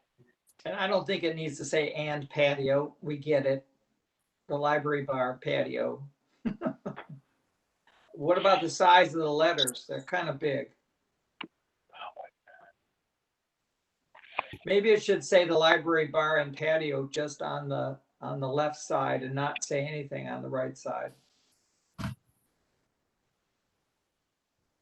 I think if it would be all right with you guys, I think the library bar alone would be better than trying to squeeze all that real small on the left. Well, I mean, again, like the sign above, you'd say the library big, and then you'd put bar and patio small underneath it. Yeah, totally. I don't think anyone's going to be mistaken that this is an actual library. Yeah. At the corner of High and Lane. Well, we certainly want the parents to think it's a library. Yeah. Just carry a book when you're coming in. That's all that matters. Yeah. And just to reiterate with the color schemes on there, the actual color tie-in for the library was orange and black, and even on that initial sign, when they said brown metal frame was chosen to blend in with the brick above, so the sign would seem like it's floating off of the building, and that the colors, like when you get up close to that sign, you'll see that it's orange with white outline, and then it was black, but everything has faded. That orange actually looks a little bit better in that picture than what you see. It all depends on how the sun's hitting it. The orange and black were their original color tiles that we have preserved also inside.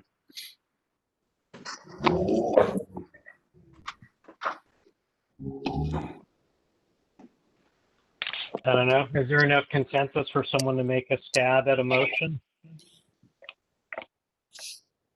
What's going on with the window? That's where they'd like to put the garage door in. Is that what you're asking, Frank? Yeah, do we have, there's a spec and everything for it, or what? I guess maybe I missed that. There's a shop drawing. It's the next page of the application. Mm-hmm. Or example of. Yeah, but that doesn't match what we're seeing in the rendering and the photo. I think this is just, I don't think this is their actual door. I think this is just, oh, no, it is the actual door. I take that back. Oh, it's the actual door, but you know, it's like a standard shop drawing. So you can't look at the elevation and think that that's representative of the size, because it's just, you know, if you look at the dimension string, it's A and C. So Yeah, but A is we 9 foot, C is 7 foot. So it is meant to be a 9 foot by 7 foot door, which is a little different proportion than what's on the shop drawing, obviously.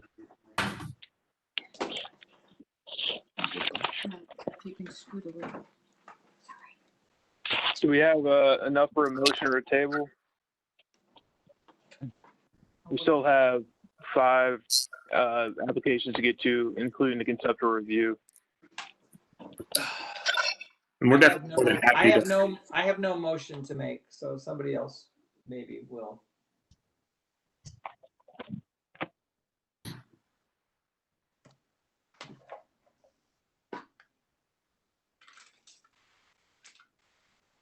Anyone else?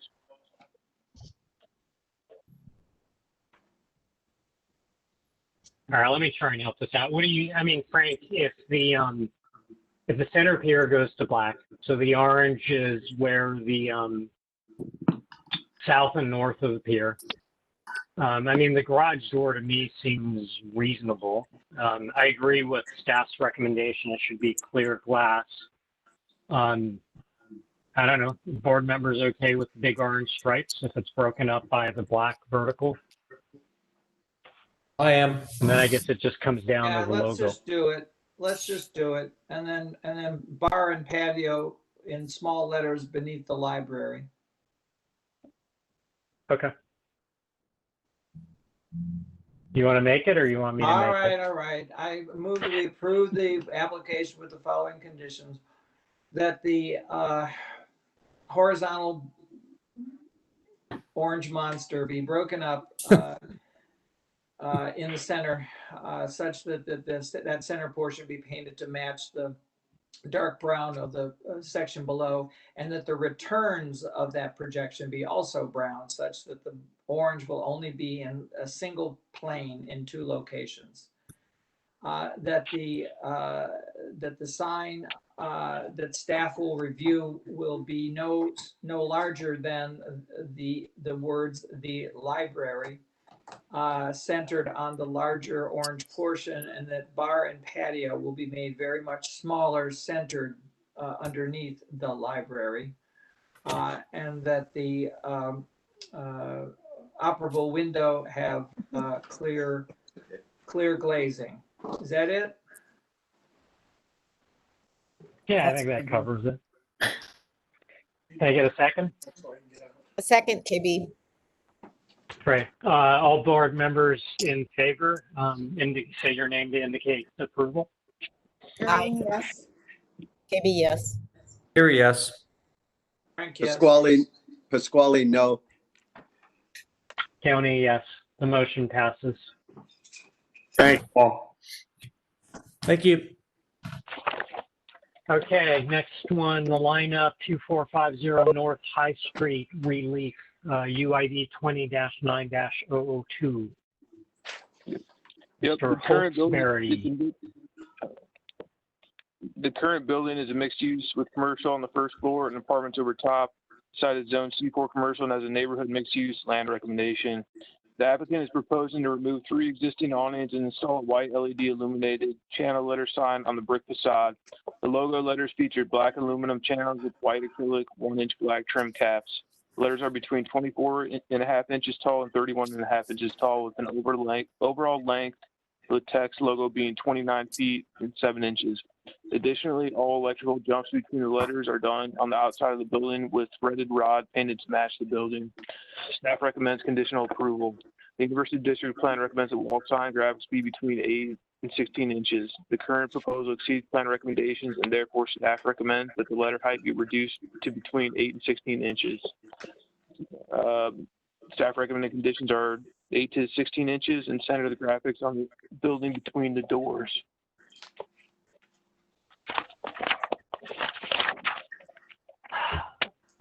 Oliver, if you want to raise your right hand, you swear the testimony you're about to give is the truth, the whole truth, and nothing but the truth? Yes, I do. Okay. You want to tell us about the application? Yeah, it's pretty Or straightforward. add to, I guess, what Patrick said. Yeah, it's pretty straightforward. Channel letter sign here. They did, I believe, already. I believe the contractor already removed the 3 awnings. They're pretty weathered, looking pretty bad. So we've got this rendering here without those in it. And I see the staff would like to see it come down in the height of the letters a little bit. As you see, the lowercase letters are 24.5 inches tall. So I think it with having a little variation of capital letters and lowercase letters, 18 inches may be a little small for the capital letters. So I would kind of just like to keep it as big as we can and as visible as we can. But other than that, that's my other comment would be, I believe we did a survey of the inside of the building and we can run the electric from the bottom of all the letters. So I don't believe we'd have to do that, that threaded rod that would be painted to match the brick. So I don't think that would be necessary anymore. But that's all I really have. Okay. Board members? A crucifix over a marijuana leaf? What is that? That is the medical sign, like the red medical like plus sign they have. That's just Pharmacia. Chia. Is this like good secondhand weed? What's it all about? Pharmacia. Yeah. So Bizarre. it's kind of a blend of those. Wow. Okay. Yeah. I think it looks like a crucifix. Yeah, interesting.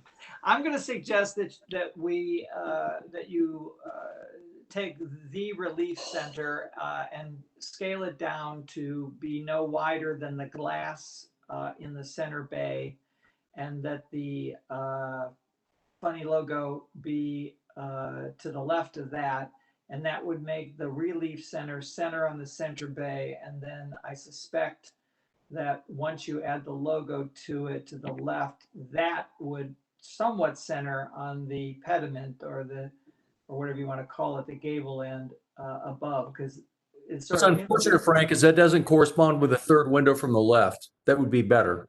The third window from the Well, left. if the vertical brick aligned with the center line of the third window from the left, that would be a perfect place for the logo.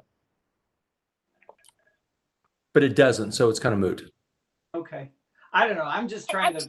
I like the quirkiness of the facade, and I was just trying to use it if we could. But yeah, aren't we talking about centering it under the pediment so that when the letter height is reduced, as it must be, the whole element is going to reduce in size? And as Frank is saying, the logo is part of the text, so you treat the beginning of the logo to the end of the R at center as the dimension that gets centered under the pediment.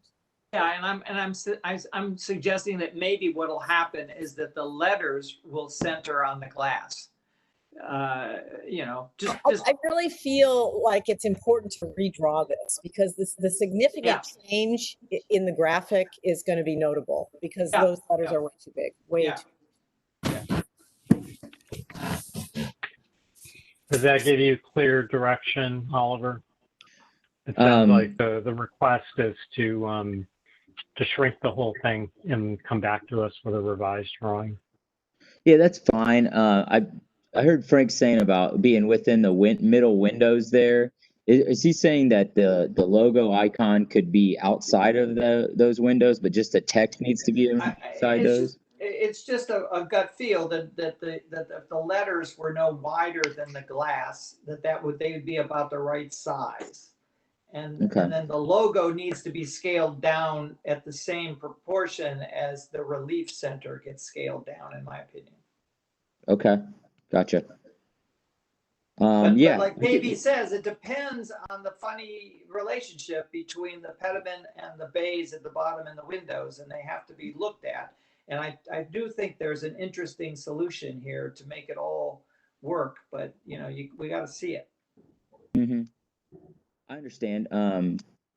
Would it be possible to scale this down and maybe give like 2 drawings with it centered, and to get maybe one of those staff approved? Or I don't think we can No. do this staff approval, but you're welcome to bring us multiple options at the next meeting. Yeah. okay. Get a Okay. banner put up, man. Get a banner put up. Okay. I'd like to table it for now then. Okay, can I get a motion? So moved. Second. All those in favor, say your name. Aye, KB. Serene, I. Pasquale, aye. Carrie, aye. Frank, I. Counting aye. Okay, the motion is tabled. Thank All you. right, next case. Yeah, next case is 1976 North High Street. Do we have Eric Zartman on? David Hodge had just emailed me and said that he was having trouble getting onto the meeting, but I'm not sure if he's representing this case or if Eric is. This is cool. There's a call-in number 6. I don't know who that is. Kind of doesn't matter. The applicant would need to be visible on camera, right? Yes. That's correct. Why don't we move on, and if they show up, we can possibly go backwards. Okay. I mean, honestly, if Eric Zartman's not present, isn't that the next 2 cases as well? Yes, but I think David Hodge is the one who's trying to represent that. We can move on though, but Lewis or Mark, can you try to get him in the meeting while we move on to the next application? Eric Zartman or David Hodge? Either one. David Hodge sent me an email though, and I'm trying to forward him the invitation again, but he's not. He can't log in? Okay, I'll try and do it. Yeah. All right. Yeah. But while that's happening, Why don't we move on to 1614 North High Street? Yes, It looks like Tyler Watkins is here. Yeah, they were on earlier. So the proposal is for a tenant within the mixed-use building. The applicant is proposing to install a double-sided blade sign and a script sign on an existing storefront. The sign will use existing bracket fixtures 8 feet above ground and that have been pre-drilled in the wall from the previous occupant. All lettering will be smaller than 4 inches tall, and the blades are 4.67 square feet in size. Staff recommends approval. The University District Plan recommends that blade signs be smaller than 6 feet. Lettering be between 4 and 10 inches, and 10 feet should be maintained between grade and the bottom of the sign. The proposal includes lettering smaller than 4 inches, but is appropriate based on the overall design of the blade sign. Further, staff notes the primary signage is located on the wall and is consistent with the plan's guidelines. Staff also supports the sign height since it's using existing bracket mounts. Staff recommends approval. All right, Tyler, are you present? I am trying to start our video here. Yeah, you want to start your video and raise your right hand. Is it working?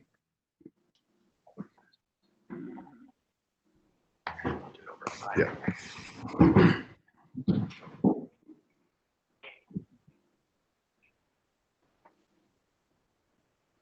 Okay. All right, you want to you swear or affirm the testimony you're about to give is the truth, the whole truth, or nothing, and nothing but the truth? Yes, sir. Okay, if you want to go ahead and add to what Patrick had to say about the application. Yeah, so I'm one representative of a group working on a project there at 1614, and I represent the architecture firm that's been working on the tenant improvement scope of work that is largely inside, but I'm sitting in a studio space with the graphic designers that put together those more graphics and signage oriented elements that are in the renderings that you see. I can speak to, I think our attitude about what we want to do is certainly to abide by, us being kind of new folks to design like this in Columbus. We had some good help from Patrick, who directed us into, some goalposts for us as to exactly the extents and the limits to what we're allowed to do by way of proportions of the glass that's out on the storefront and how much we can cover. So, full disclosure, we're trying to do what we can to abide by the rules and give a nice compliment to the strip there. So most of our intent is to really just replace what Abercrombie had up on the storefront. So there's a armature that's a black piece of metal at the top of this that is supporting some channel lettering that reads Old Spice. And that's just branded iconography, and it's no sidestep from the Old Spice logo. And the blade sign is actually the size of the blade sign that's currently hanging up, and our intent is to just reskin the blade sign. Elsewhere, the vinyl applied graphics to the glass are just, those are new elements that we can't pretend to copy what Abercrombie did, but trying to be delicate and somewhat subtle and elegant about the scale of those things and how they stick to the glass. So those things, the color and tonality of what's written or what's graphically representative is meant to just be on brand with the Old Spice brand. I can tell you that this, and we made Patrick Holland somewhat aware of this, that all of this is pending what the larger corporate entity of Old Spice will approve. And so we've kind of been pressed with a timeline to deliver this project quickly, and have to be suggestive on those kind of Hail Marys that we want to get improved, and then work with you guys if anything changes at all. Everything we feel very good about, with the odd exception of the hair that's under the barbershop word that's above the doors that we know is not going to be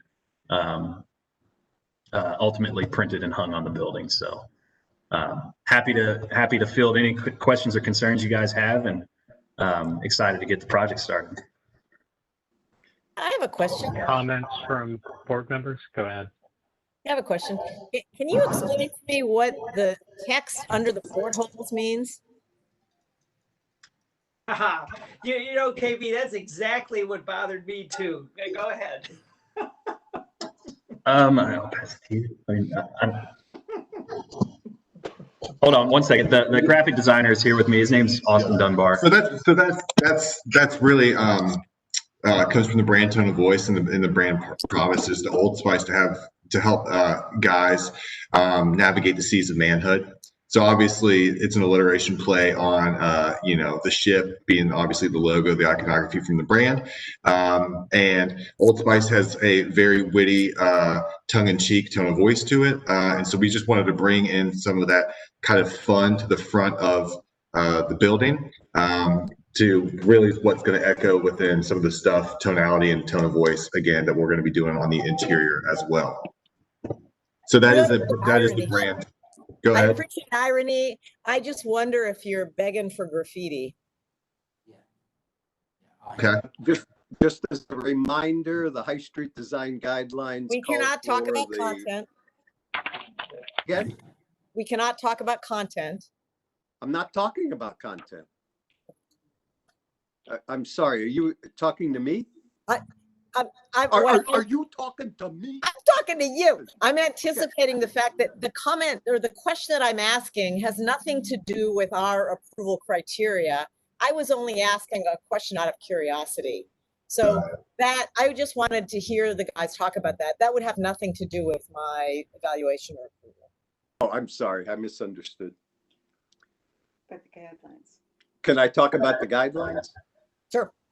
Oh, great. Thank you. The guidelines require that the storefront be transparent for 4 feet into the business. So I'm reading this as being opaque. Is that correct or incorrect?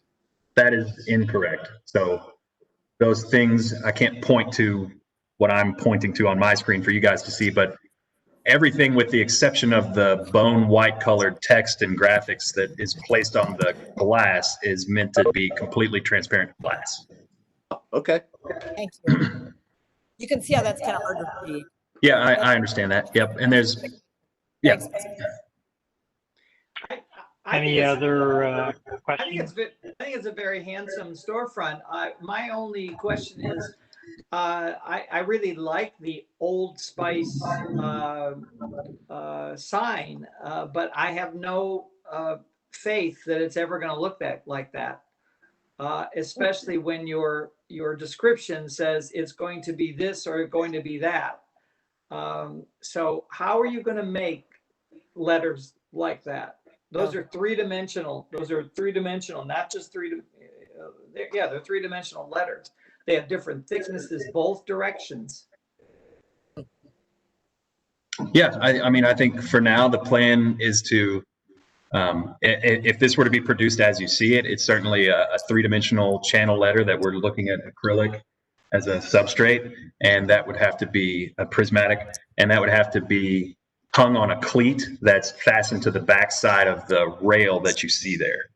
So that. But hold on. When you say channel letter, how are you going to get a channel letter that looks to appear to be not much more than an inch or so thick, front to back? I mean. So we're working with the sign fabricator now and working through some specifics on that. And so we were talking about having it be like prismatic on the front end, but potentially acrylic, and using the same substrate that we're using on the sign, but just has a thicker acrylic on that.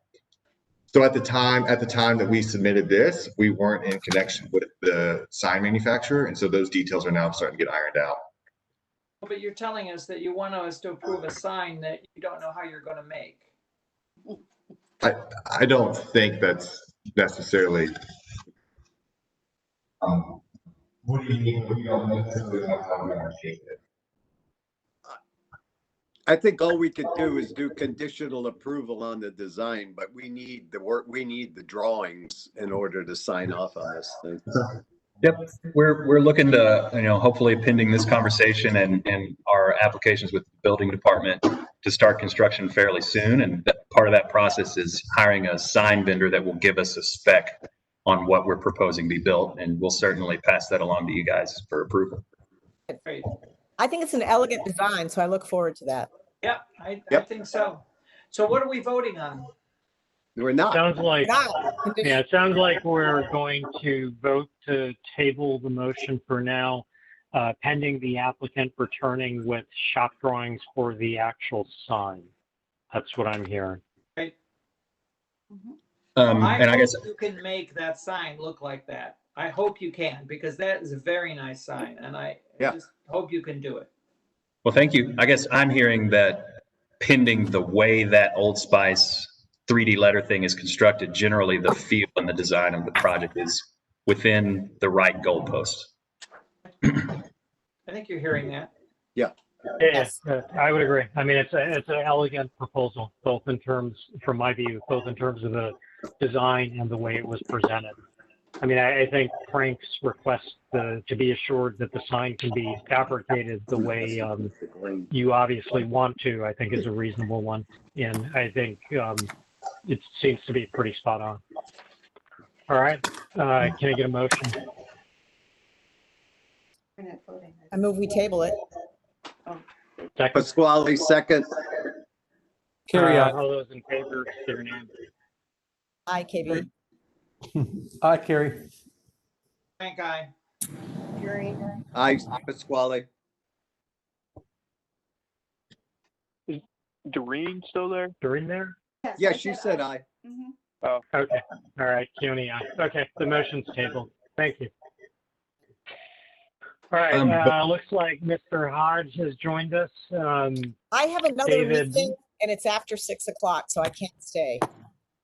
I think it's, well, let me see how are the other board members doing. It looks like we still have a quorum, so KB can drop off depending on how much more people are willing to do. Yeah, we have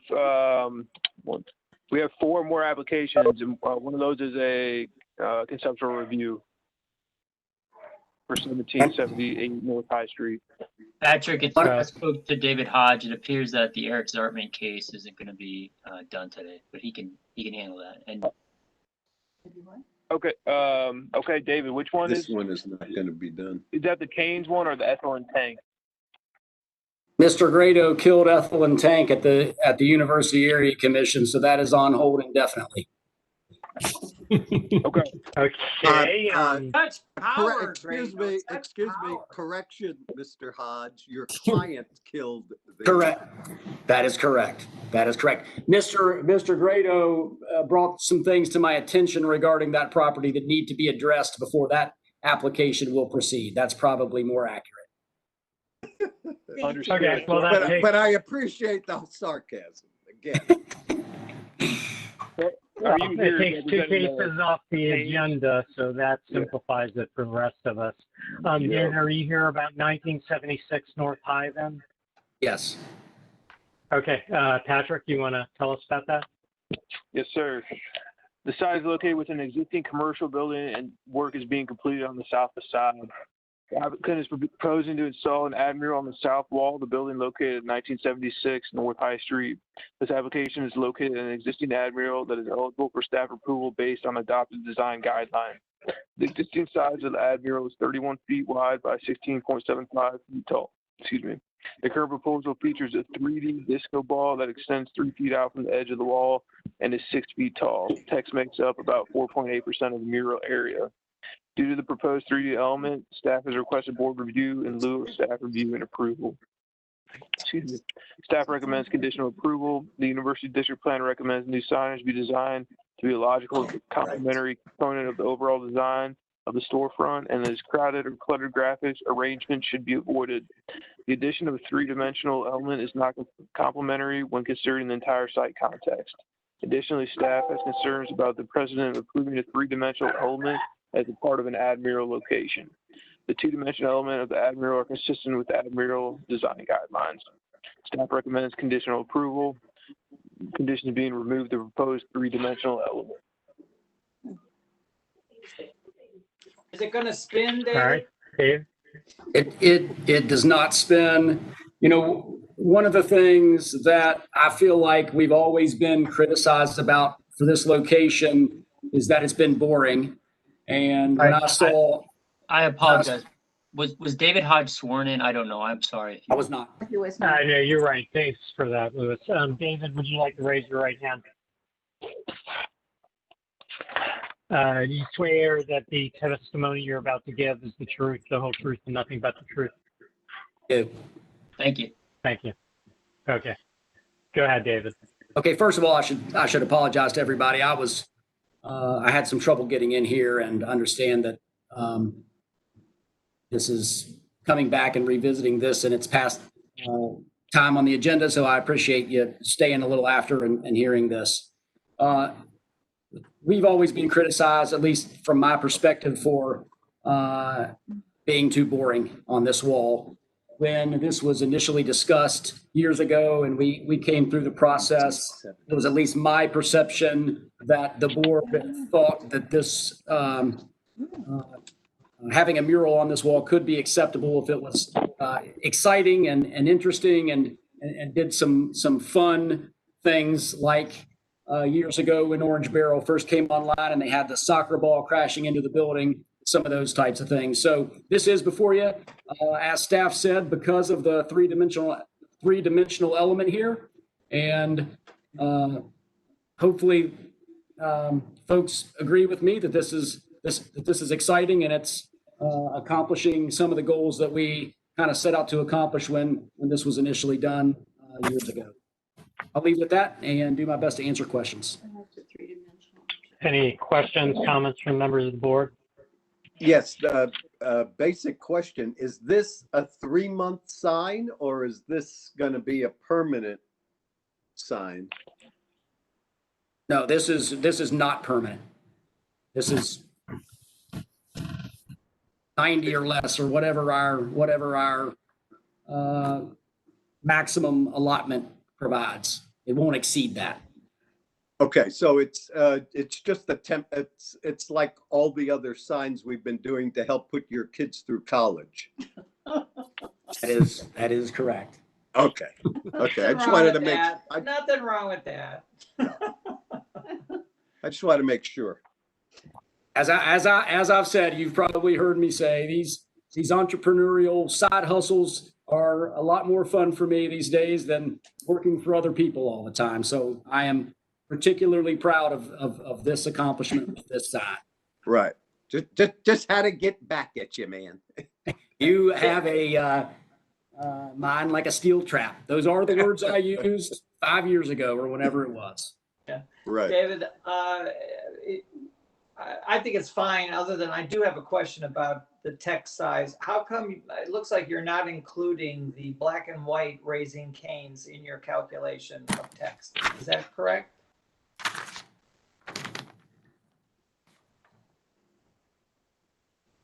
Well, I thought we were, Mr. Petrozello, but if we are not, then we've got to make sure we're not asking for any text allowance above and beyond what we're entitled to. And and I don't remember what that number is, David. I think, isn't it 5%? 5%. Yeah. Yeah, it's 5%. Okay, so are you at 4.83 with just the ones that are measured? Yes. Well, I'm sorry to bring it up, but consistency's sake would tell me that you've got too much lettering. Yes, and the other thing that's inconsistent, if you look below the Canes logo, I believe that is a orange barrel media sign, which we eliminated some time ago because we can't advertise on that wall. Where? What? It's gone though, right? I mean, is it gone in real life, Pasquale? I mean, I get that it's in there in the photo view. It is gone in real life. Okay, so let's continue to have it gone. Of the board. All right. What I would suggest, David, is and I don't know if it'll fit within the 5%, but what if you had them colorize the raising canes in the picture and eliminate the logo in the lower left? Sure, I'd be comfortable saying that if it were a condition of approval that the text can't exceed whatever our allotted percentage is. Yeah, because this is really only about the ball, right? That's why it's here? Right. Correct. Okay. Yep. All right. So let's get this over with. I would move to approve the application. In other words, allowing the mirrored ball, as long as it all stays within the agreements that have been put in place for text amount and time of duration, right? And then, of course, that the orange barrel sign that's on the rendering be removed or not put in place if it's not there now. That's it. I love it. I'll second. Yeah. All right. All those in favor, say your name. Doreen, aye. Pasquale, aye. Frank, aye. Who was the second on that one? That was Carrie, aye. Oh, all right, thank you. Keone, aye. The motion passes. Thank you all. Thanks for staying long and sorry for being late. You're good. We're behind. All right. That actually brings us to the last case then. UID 2009-006-1778 North High Street. Yeah, this application is being heard for conceptual review. It is a new construction, and the existing site is location of a contributing 3-story mixed-use building and a non-contributing 1-story building. The project is located along High Street between 13th and 14th Street on the L-shaped property that wraps behind 2 existing buildings along High Street. The applicant is proposing to demolish 2 existing buildings and develop the site with a 6-story building that is 72 feet in height. The building features a commercial tenant space on High Street and the entrance for the residential portion of the project. The residential portion of the project includes a first floor lobby, residence and sport spaces, and 5 upper floors. Will have 68 apartment units targeting graduate students and young professionals. Traditional brick will be used on the front facade, while red and gray metal cementation panel will be used throughout the other portions of the site. The project will include 35 parking spaces located to the rear of the building and access via Pearl Street. 7 spaces will be for commercial uses and 26 will be used for residential uses, with an additional 2 ADA compliant spaces provided. 49 parking spaces are required by code, and therefore the applicant will be seeking a variance. Additionally, bike parking has also been provided. Overall, the building will have an FAR of 4.2. Planning does not support the proposal submitted. The University District Plan recommends this the area for regional mixed use, which supports mixed use corridors with the densest developments. However, the plan also states that with the design of new construction should be compatible with nearby contributing buildings and the surrounding streetscape, and existing buildings which contribute to the district's diverse character should be preserved. Staff recommends that high quality materials be used throughout the entire project and not be limited to the front facades, and that the applicant explore alternative designs that would incorporate an element of preservation for the existing contributing buildings as recommended by the plan. Staff would consider support for the additional density for the rear of the portion of the site if the preservation element were to be achieved. Additionally, this application is being heard for conceptual review. And staff recommended conditions are the proposal include an element of preservation. That being said, though, we could guide the applicant the best way possible to get everyone on the same page. That'd be great. All right. If the members of the applicant who would like to talk tonight will raise their right hands. Do you swear or affirm the testimony you're about to give is the truth, the whole truth, and nothing but the truth? I do. I do. Okay, great. Thank you. If you'd like, if you have anything you'd like to add about the application? Yeah, this is Chris McGill. Can everybody hear me okay? Yes. Okay, great. So my name is Chris McGill. I'm with Ice Miller. We are serving as real estate counsel. We are helping with zoning and then managing the approval processes. First and foremost, thanks for staying late to do this conceptual review today, and thanks for maintaining a jovial attitude as you've navigated some of these projects. I've learned a little bit today, including a little Spanish. So it's been nice sticking on for this whole meeting. So what I wanted to do is turn it over and introduce some of my colleagues working on this project. I won't be too repetitive from what Patrick said. Just mention that this is a very important project, a very important corridor. And I'll introduce our team here briefly. OHM Advisors is with us handling the architecture, engineering, and some of the planning work. Tony Slenick is with OHM, and I'll turn it over to him in a minute. And then we also have Gary Seba, who is the architect on the project as well. My colleague, Randy Arndt, real estate attorney, is dialed in. And then last but not least, we have a few members from our client, which is Black Equities, who's developing the project, and that is Nikki DiGuardiola and Zach Salbin. So with that introduction through, I will go ahead and turn it over to Tony, who's going to go ahead and walk you through the project. Sure, great. Thanks a lot, Chris. I think we want to start off by saying that we're listening today. Our goal today is to identify what would be approved by the committee. We understand that the planning staff would support higher density with the elements of preservation. That said, we have taken the feedback, really seriously and have secured an agreement with architectural historian Amy Cram to really help us understand what we have here at 1778 North High Street. Keeping with the result of tonight, we'll have Amy join us in the October meeting to present her findings formally with the report furnished to the committee prior to the meeting.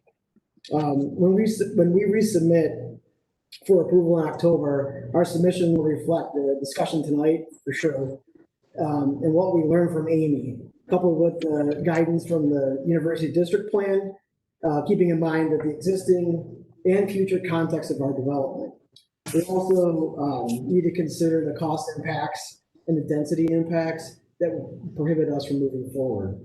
So with all that said, I'd like to turn it over to architect Gary Seymour to very quickly walk through where we are today, keeping in mind that we are focused on concept review comments that would help us gain approval in October. We're really, really excited to kind of hear from you guys again. I know that we had talked a little bit about, the historic component of this. And again, securing Amy, I think, creates an opportunity for us to learn a little bit and for all of us to make a set of decisions that will create the best product moving forward. Gary, it's over to you.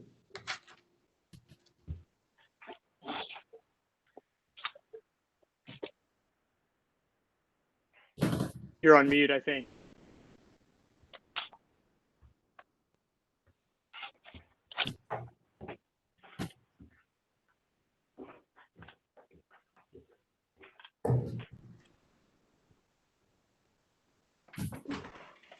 I think Gary's looking for permission to speak.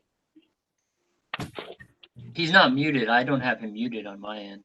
Yeah, he's not muted. Gary fell asleep. Can he? Gary? There he is. He's in Venice. See him, but Gary, can you call in on the phone line? Yeah. Let's see if he can call in and reach us that way. You have to have visual and audio, I think. That's what I thought too. While he's doing that, Chris McGill, say hello to Joanne Goldhand for me, please. Oh, I will. I definitely will. Doesn't the applicant have to have both visual and audio capability? Yeah, Well, we I can see him. Can't hear him. Okay.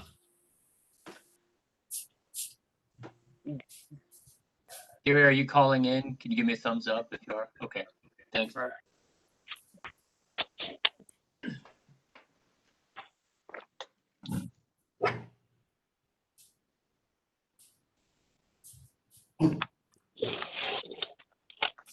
Hey, Frank, I've got a favor to ask of you. Can you remind me as soon as Gary's done presenting the project?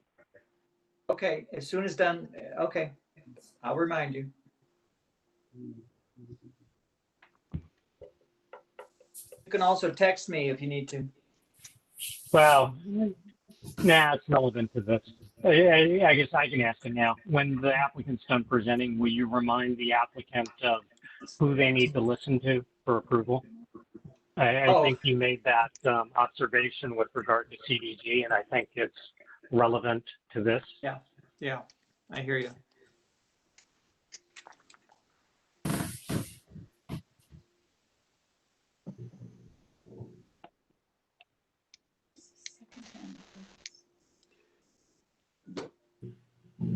No, I personally didn't hear it because that's when the computer died on me. This was at a business meeting. Gary, what do you remember Still how calling in? There he is. Hey, you got me? Yeah, we got you. All right. Sorry about that. I know it worked earlier when I first joined, so don't know what happened. Maybe it was the amount of time that's passed. So I think everybody's seen the slide, and I want to get through it pretty quickly. What I'll say is we didn't go into this blindly and just choose to wipe out an existing building, but we did look at the way the building's been added onto over time. If you're familiar with it, it's had stairs and elevators kind of tacked onto the side, the south and to the east, and then the Bullwinkle's bar was added on, kind of wraps around this L-shaped property. And so we really struggled with, just the feasibility of keeping this building. But we understand that, we need to understand that where your thoughts are in keeping this building and whether it's keeping it as a whole, which really makes it difficult to develop any real portion of the site, or if it's, do we keep a portion of the building that makes sense in a way that it's not, Tony calls it a façadomy, but in a way that it's meaningful and it maintains that kind of contributing feeling or fabric, if you will, and then we could come back with a concept that maybe addresses that. Having said that, I mean, we thought this concept at least took some cues from it, divided the massing into two separate elements, tried to be a little bit more contemporary, tried to have a mix of materials. Yeah, thank you. If you go back to that real quick, I mean, that's the box with the red square around it is the building we're talking about taking. And there's a whole bunch of issues that if you want, I can go into it, but you know, it's a great building of the period, and all three of them together have some great architectural features, but over time it's just been added onto. So if you could go to the next slide, I'd appreciate it, Patrick. Or whoever's Mark's got it right there. Okay. We just looked at context, you know, trying to look at materials and saying we prefer more of a mix of brick and either metal panels or cementitious panels or something where we don't get this kind of heavy solid brick throughout the whole project. And that's why we are proposing the front is brick, kind of this kind of heavy brick that's got some punched openings in it, and then picture framing maybe a lighter material like a metal panel on the back part of the building. If you could just roll through, and I'll stop you when we get to one that's in site plan. There you go. Floor plan, upper levels. If you stop back on just the first floor plan, I'll note that we tried to maintain the required frontage, get the storefront. The client really wants to get a eating venue, as they call it in code, in the front, and then the residential stuff will happen to the back, which will be lobby and access, and then it's elevated and over parking in the rear. And if you just kind of scroll through maybe to some of the exterior images.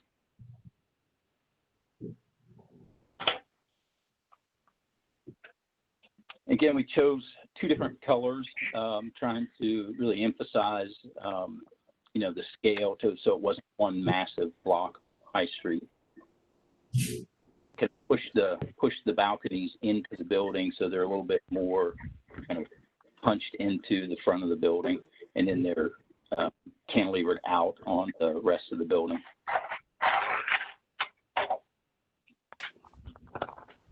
We know at the bottom we want to maybe do a little bit more rustication and with the brick, and just to help with that pedestrian scale. Go to the next one. Then there's a couple just kind of photorealistic images we threw in there just to get a sense of how it really would look. And then you scroll through the elevations there.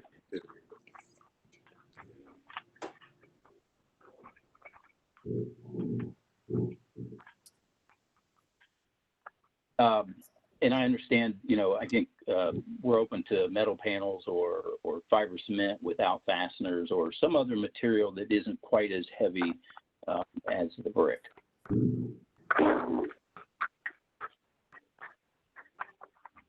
Just reiterate that, you know, we're here to listen, and we just want the committee just to kind of tell us again, you know, what are the issues that you see, and, you know, what holds us back from moving forward in your mind?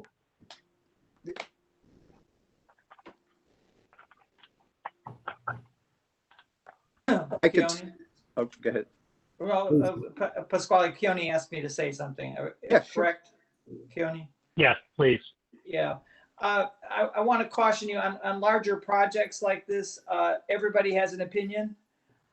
You know, there's lots of groups in the university area and the like, and sometimes applicants get mired in so many opinions that they bring us camels, and you know, and then it takes forever to redesign the camel.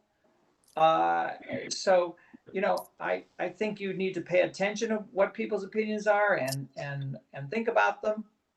And address them by either saying, you know, you're going to do them or not do them. But I think you should remember always that you have some sort of vision, and you need to bring it to this board to get that realized. That we're the ones who will review and issue the certificate of appropriateness, not the other boards. So just don't be confused by all of that. Pasquale, go ahead. That's all I wanted to say. Yeah, Patrick, could you pull up an existing image? Yeah. Okay, while you're doing that, just that the history of that block is, and Doreen could help out on this, is that was one of the original streetcar blocks, and the space between the two buildings was actually a courtyard that led back to two 3-story apartment buildings. Pardon? It was called Indianola Alley. I'm sorry, I can't hear you. It was called Indianola Alley. That was a later name. Yeah, much later. Yeah. And the reason when Collegetown Books did the building that you refer to as Bullwinkles, the reason that it was set back the way it was, the entrance, was so that the upscale apartments that are about 1,300 square feet in that adjacent building to the south, they have windows that used to face out onto that courtyard, and that was, the developer agreed to honor that. Again, it's just my opinion. I think there may be a way of integrating, the not necessarily the building, but the architecture of the historic references that building has.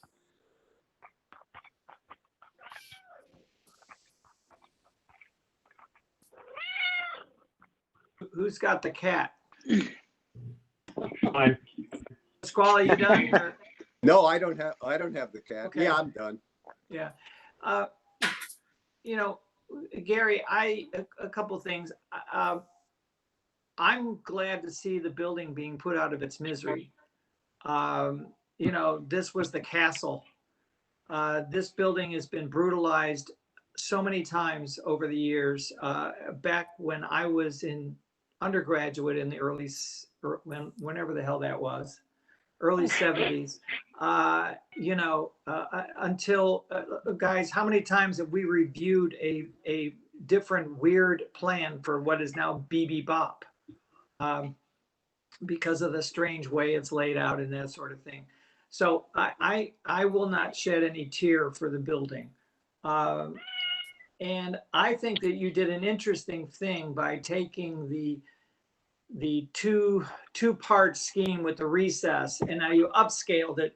It's huge compared to the scale of the others, but it somehow I think is friendly towards the other two buildings, at least above the first floor. I think the first floor is awful, and I don't necessarily have a recommendation for you on it, other than I think it needs to be a stronger base in general. I don't know exactly, but no amount of rustication I think is going to help that. So that's again, I can't be very helpful, Gary. I just think that I'd have to think about it longer to be helpful, but I think a stronger base might help it. Right now it has sort of a 60s apartment building ground floor or something that doesn't seem to work for me. Other than that, I haven't really looked at the other facades or how it meets the alley in the back or anything like that. I think those are all important issues, but I haven't looked at that. So those are my initial thoughts. Okay. Great. Any How comments much? from other board members? Yeah, I have another question. What is the prospective use of the projected use of the commercial space, and how many square feet is there? So we've got about 2,500 square feet, and obviously they would love to keep somebody like Bibby Bob or something similar to that. So so we've got, street level storefront, and it's going to be, ideally it's a restaurant. It's a walk-in, carry out kind of restaurant. So even if you look at this image, both sides of the storefront would actually be, with the client, after we looked at this and we submitted it, the client said, boy, we ought to turn the commercial 90 degrees and have it run the entire length of High Street. And then we can move the residential support space, which is going to be meeting rooms or group rooms, to the back so that they don't take up frontage. Wow. This is Doreen. I guess I feel a lot like that cat right now. I'm not so sure that I think just because a developer can build a 72 feet doesn't necessarily mean that it's a good 72 feet. And I, for one, would like to see something that is a little bit more imaginative, that retains the character of the facade. But I do agree with Frank that the building has certainly weathered many storms and is, but I don't think that's the reason for being completely scrapping the building. I'm not sure I understand on a conceptual level what the vision is right now from the architect, or I do get it and I'm not impressed. I'm trying to weigh that out myself and keep an open mind. That's a great comment, Doreen. I like that.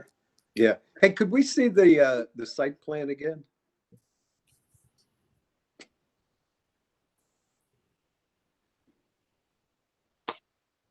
Who wants the back? Yeah. Question: How do you provide service to the two existing 1914 buildings that are currently serviced directly off of the open parking lot? Because isn't the building mass completely to the property line on the east? No. Good question though, Pasquale. There was an existing, what they called a trash and access easement for those two buildings. And we're proposing that at the very south, where it says access and utility easement. And so there would be, we didn't show all the, sidewalks and everything, but there's a 20-foot utility and access easement, and the building stops right at that line. So there's 20 foot between the property line and the building for that access. Thank you. Gary, I just had a thought about the ground floor.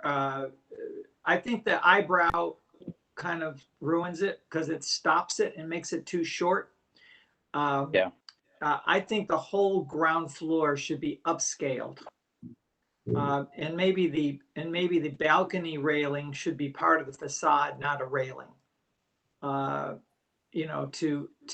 give it some sort of weight and height for retail. All too often, I think we squeeze the retail down when the retail wants to be more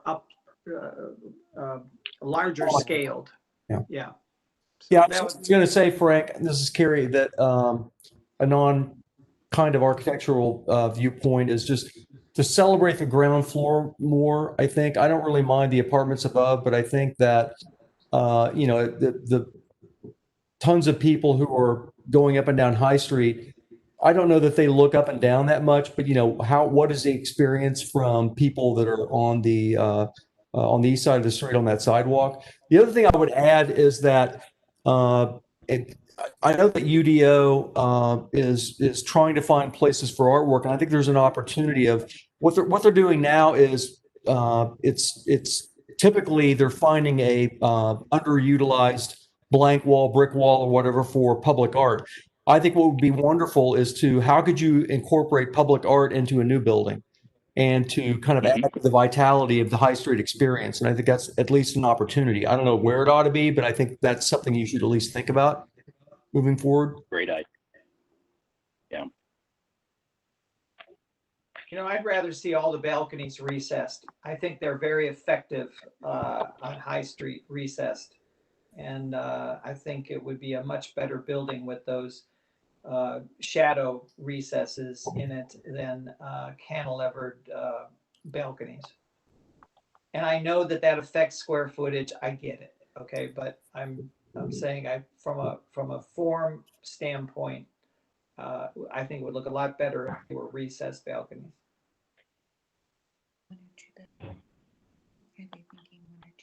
Hey, this is Keone. I've got a question.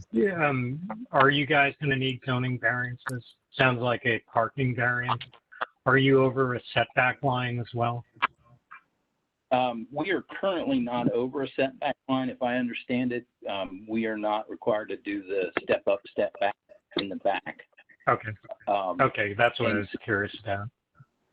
Yeah, so the only variances that we had asked for were reduction in parking and some landscape screening, and there's a requirement for 1 tree per 10 spaces, and most of the spaces are covered by the building. Yeah. Okay. I mean, so I specifically asked. Sorry, go ahead. Oh, I was just going to ask, what is your intent in terms of the apartment mix? What size units? How many? What are you looking at now? Yeah, good question, because it's not really geared towards student housing. It's really geared more towards that kind of graduate housing. So it's a mix of 1 and 2 bedroom, and I don't have. That's great. I think it's 68 units. Yeah, so it's not the old 4 bedrooms to a unit kind of thing. It's 1 and 2 bedrooms. There's a couple studios mixed in where we had to fit them in. There's actually a plan if you want to scroll to it. Just that matrix, that 3D axonometric. Yeah, it's 5 studio apartments, 48 1 bedrooms, and 15 2 bedrooms. That's a great thing. The 2 bedrooms have 2 baths. If you flip through, I think you'll see it. There you go. There's the mix. And the 1 bedrooms are in the, don't quote me on this, but I think they were in the 650 square foot, and the 2 bedrooms were in the 1,100 square foot range. Oh, those are big. Yeah, no doubt.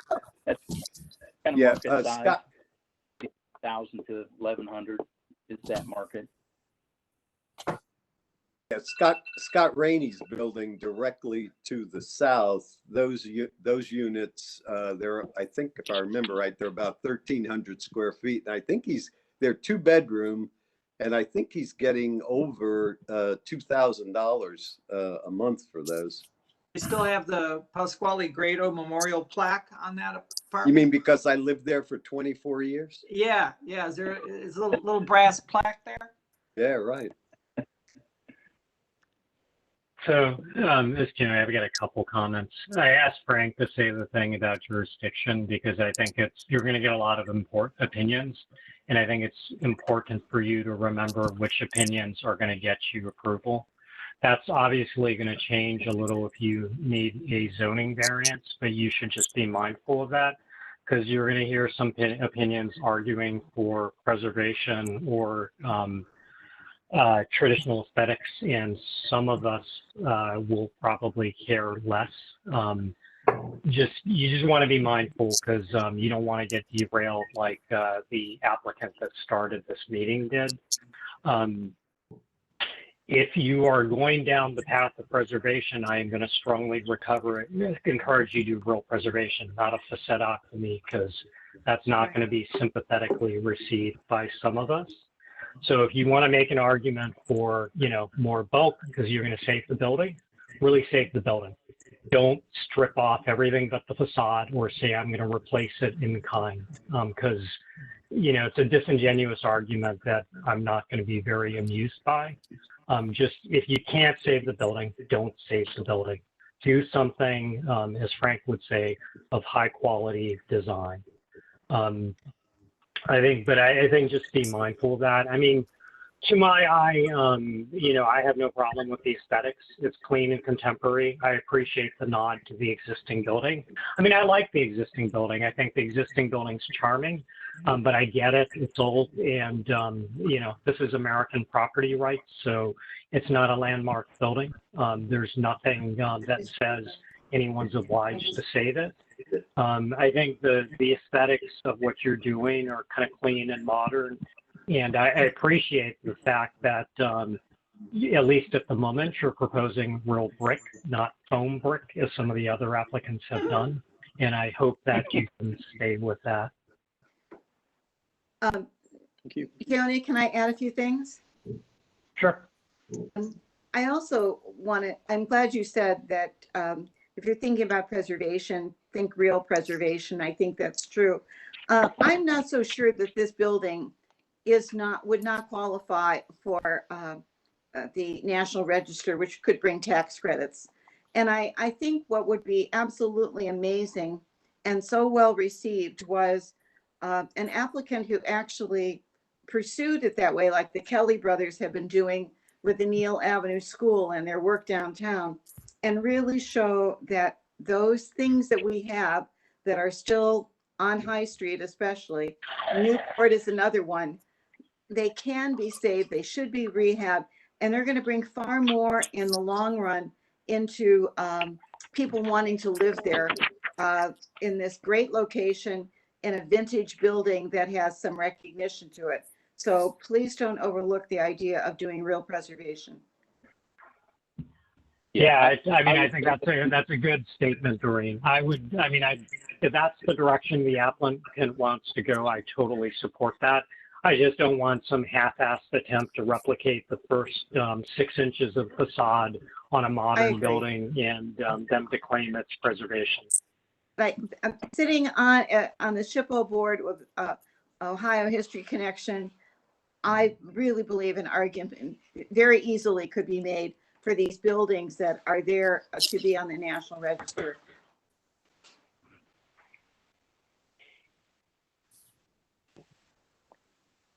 Which is why we hired Amy. When we first looked at it, it's been looked at before and it didn't qualify, but we asked Amy to take a closer look at it just so we understood it better. So we'll know that within a week or two. Well, if Amy wants to contact me, let her do that. That would be great. Thank you. Okay.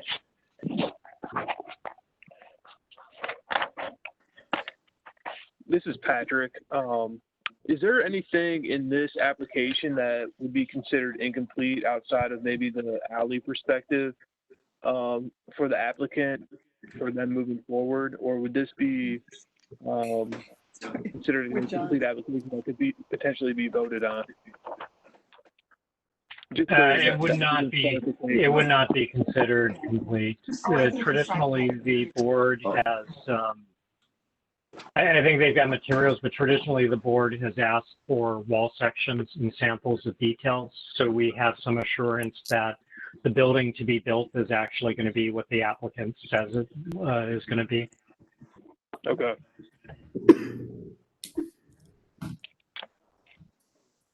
Anything else, Keone? Or is that, I'm just trying to make sure that this project is complete and ready to go for a vote if they, depending on whatever direction they move forward with. So one question I had was we sort of overlooked the rooftop area, on off that first story at that setback area. Is there any comments related to that? What? I didn't quite understand what you said. The setback area, there's a rooftop off the first floor. Yeah. That there's sort of like a little outdoor area. No one made a comment about that. I wanted to make sure that everyone saw it. So Wally, you're the one with the thing against balconies facing High Street. I'm not against balconies facing High Street. It just depends on the block that occurs on. Okay. If if it's adjacent to a college bar, it makes absolutely no sense. Was the question about whether we had issue with the second floor terrace? Correct. Yeah. There's about a as long as it's not a 750 party space. I mean, you know, if it's outdoor dining for a restaurant, what's it for? Tell us what it's for. It's about 750 square feet for the residents. So it's just outdoor seating for the residents. I would prefer it be have an opaque wall to it and be part of the look of the first floor, rather than being this sort of funny open terrace that is going to have strewn furniture and people. I mean, I don't know that it's going to be. If it were outdoor dining for a restaurant, then that'd be one thing. But if it's just sort of this casual gathering space, I'd just soon not see the lounge chairs. That'd be my opinion. And I've got, based on your comments, I got some ideas floating around with how we can maybe integrate that base and that balcony into a more substantial base.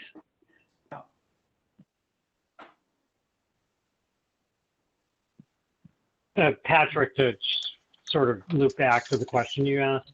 I mean, I think in general, the application's pretty nice from my viewpoint. The renderings are nice. I appreciate the materials board. I think we would expect essentially, and the architects will understand this, drawings that were beyond design development. They wouldn't be full construction drawings, and we wouldn't need to see the whole set, certainly. But I think we would want to see a developed floor plan where we could tell where the kitchens, the bathrooms, the bedrooms were with interior partitions, and you know, wall sections, particularly the ones facing the public street, and maybe a couple details. So again, sort of enough to convince us that the building's going to be built the way the applicant says it is. So that there are no surprises moving forward. Understood. The alley, how it all meets the alley, turn radii for cars and or delivery trucks, you know, making sure that it all functions. Yeah, we looked at the site triangles, and so we can share all that. Yep. Yeah, and I don't know if you're aware, could you go back to your site plan?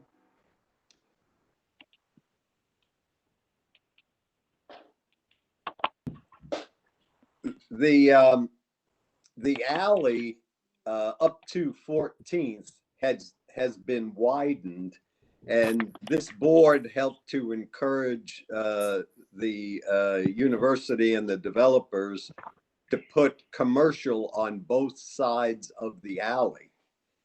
So that stops at 14th.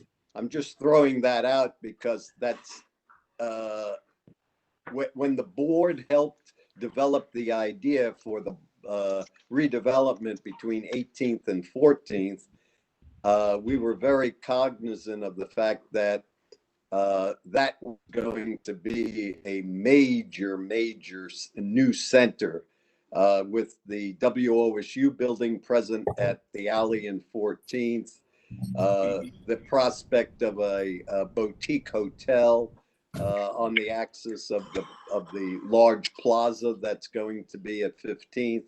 So the alley becomes a more of an urban street now. So that might be reflected even in the way you detail that garage facade. Okay. Last question. Go ahead. There isn't a bus stop along your frontage on High Street, is there? I don't think so, Kerry. Is there a bus stop along your frontage? I don't think there's one right in front. We were just there today. Okay. But there's not. Okay. There's one south, I think. Okay. There's one like right at 13th. Like right at that crosswalk. Okay. Yeah.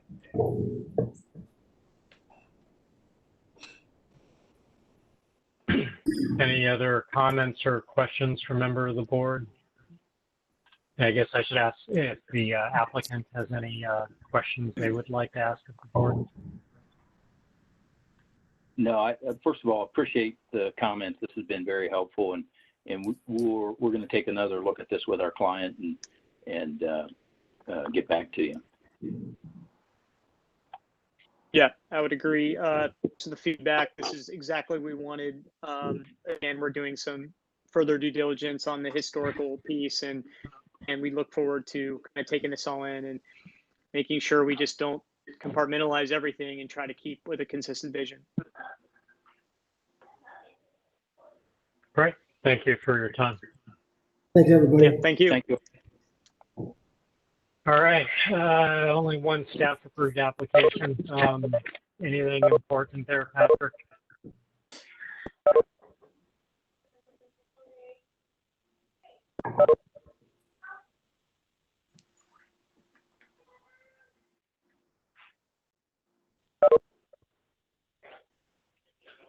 Patrick? Sorry, what was that? Staff approved application. Anything we need to know about?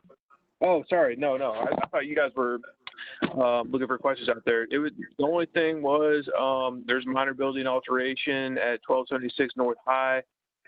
They were just reformatting an egress window as is.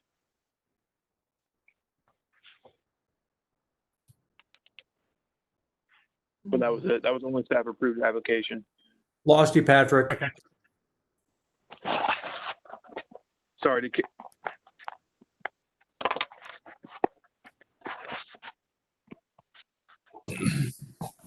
I think it's WebEx. I lost connection early on in the hearing for a minute. Were you, are you able to hear me now? Yes. Yes. Okay. All I was saying was there's only one staff approved application. It was just a minor building alteration at 1276 North High Street. They were, just doing maintenance on the egress window. Outside of that, that was it. There's no new business, no old business, but I guess we do need a motion on the staff approved application. Well, the only new business, Patrick. Can you hear me? Oh, I can hear you. yeah, let's get a motion on the staff approved applications, and then we can Pasquale, whatever you got, we can talk about. Move to approve staff approved application. Carrie, second. All those in favor, say your name. Pasquale, aye. Doreen, aye. Carrie, aye. Frank, aye. County, aye. Motion passes. Okay. Go ahead, Pasquale. The reason David Hodge backed away from the remodeling and the zoning variance for 13th is because as we speak, the Midway Bar is being illegally renovated. The facade is almost complete as in this point. It's been worked on for almost 4 weeks now. Like out in the open? Out in the open. Absolutely. Yeah, I went and took pictures of it today. Can you bring them up? Yeah. We haven't had one of these in a while, Pasquale. No. It used to be pretty common. Actually, Tula was maybe the last time. Is that? I can't remember Tula. That was a Dan Fertelman story. Like he, yeah, what are those guys? A&R Creative Group. Well, the one he told me was 4th Street thing. I think their first one was like completely illegally renovated. I guess you can't really see, but up here, they're redoing this window right there. Speaking of buildings that should be put out of their misery. And that's maybe a little better image. We can't see it yet. Looks like they're doing something Patrick, up we here lost too. your screen share. You're not screen sharing anymore. All right. Looks like Mark's taking it over. Maybe that's why. Can we make that part of the business meeting, the next business meeting we have? There are some issues that will cross over to Ethel and Tank. See, they've installed these garage doors all across the front. And they're remodeling. Yeah, we could do that. And they're remodeling the interior as well. And none of this was done with a building permit? No, nor approval from us. Approval, Right. no. You see all those Well, I HVAC didn't- units, they're too close to the edge of the roof. Those are not legal, none of them. Yeah, OSHA, yep. Yep. That sounds like fun. Why don't we put the applicant out of his misery? Mm-hmm. Remember they came through for conceptual approval back in 2019, I think it was. They were gonna, April Yeah. 2019. yeah. We did and not, whole and thing? we did not Yeah. approve it.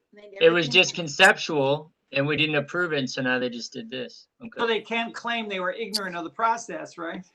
Right. Well, But it it- was a much nicer scheme. It was, because it wasn't them. They sent, I think, Tim Lai and one of his colleagues, and Yeah. they had a Oh, very sure. nice design, which is not this. But if So you yeah, I don't know remember- what that was about. But if you remember, Keone, they joined this building with the Ethel and Tank building Right. with a Yeah, and building. they had the before- event space out back. Yes. Yeah, good memory. Okay. Okey doke. Okay, we have dinner on the So, yeah, table over here, so we're heading Okay, out. well, bon appetito with your Yeah, Indian dinner. Do you want to have the business meeting though? It sounds like we do. Well, Maybe I'll reach out to King and High and potentially maybe have the 1778 people come back.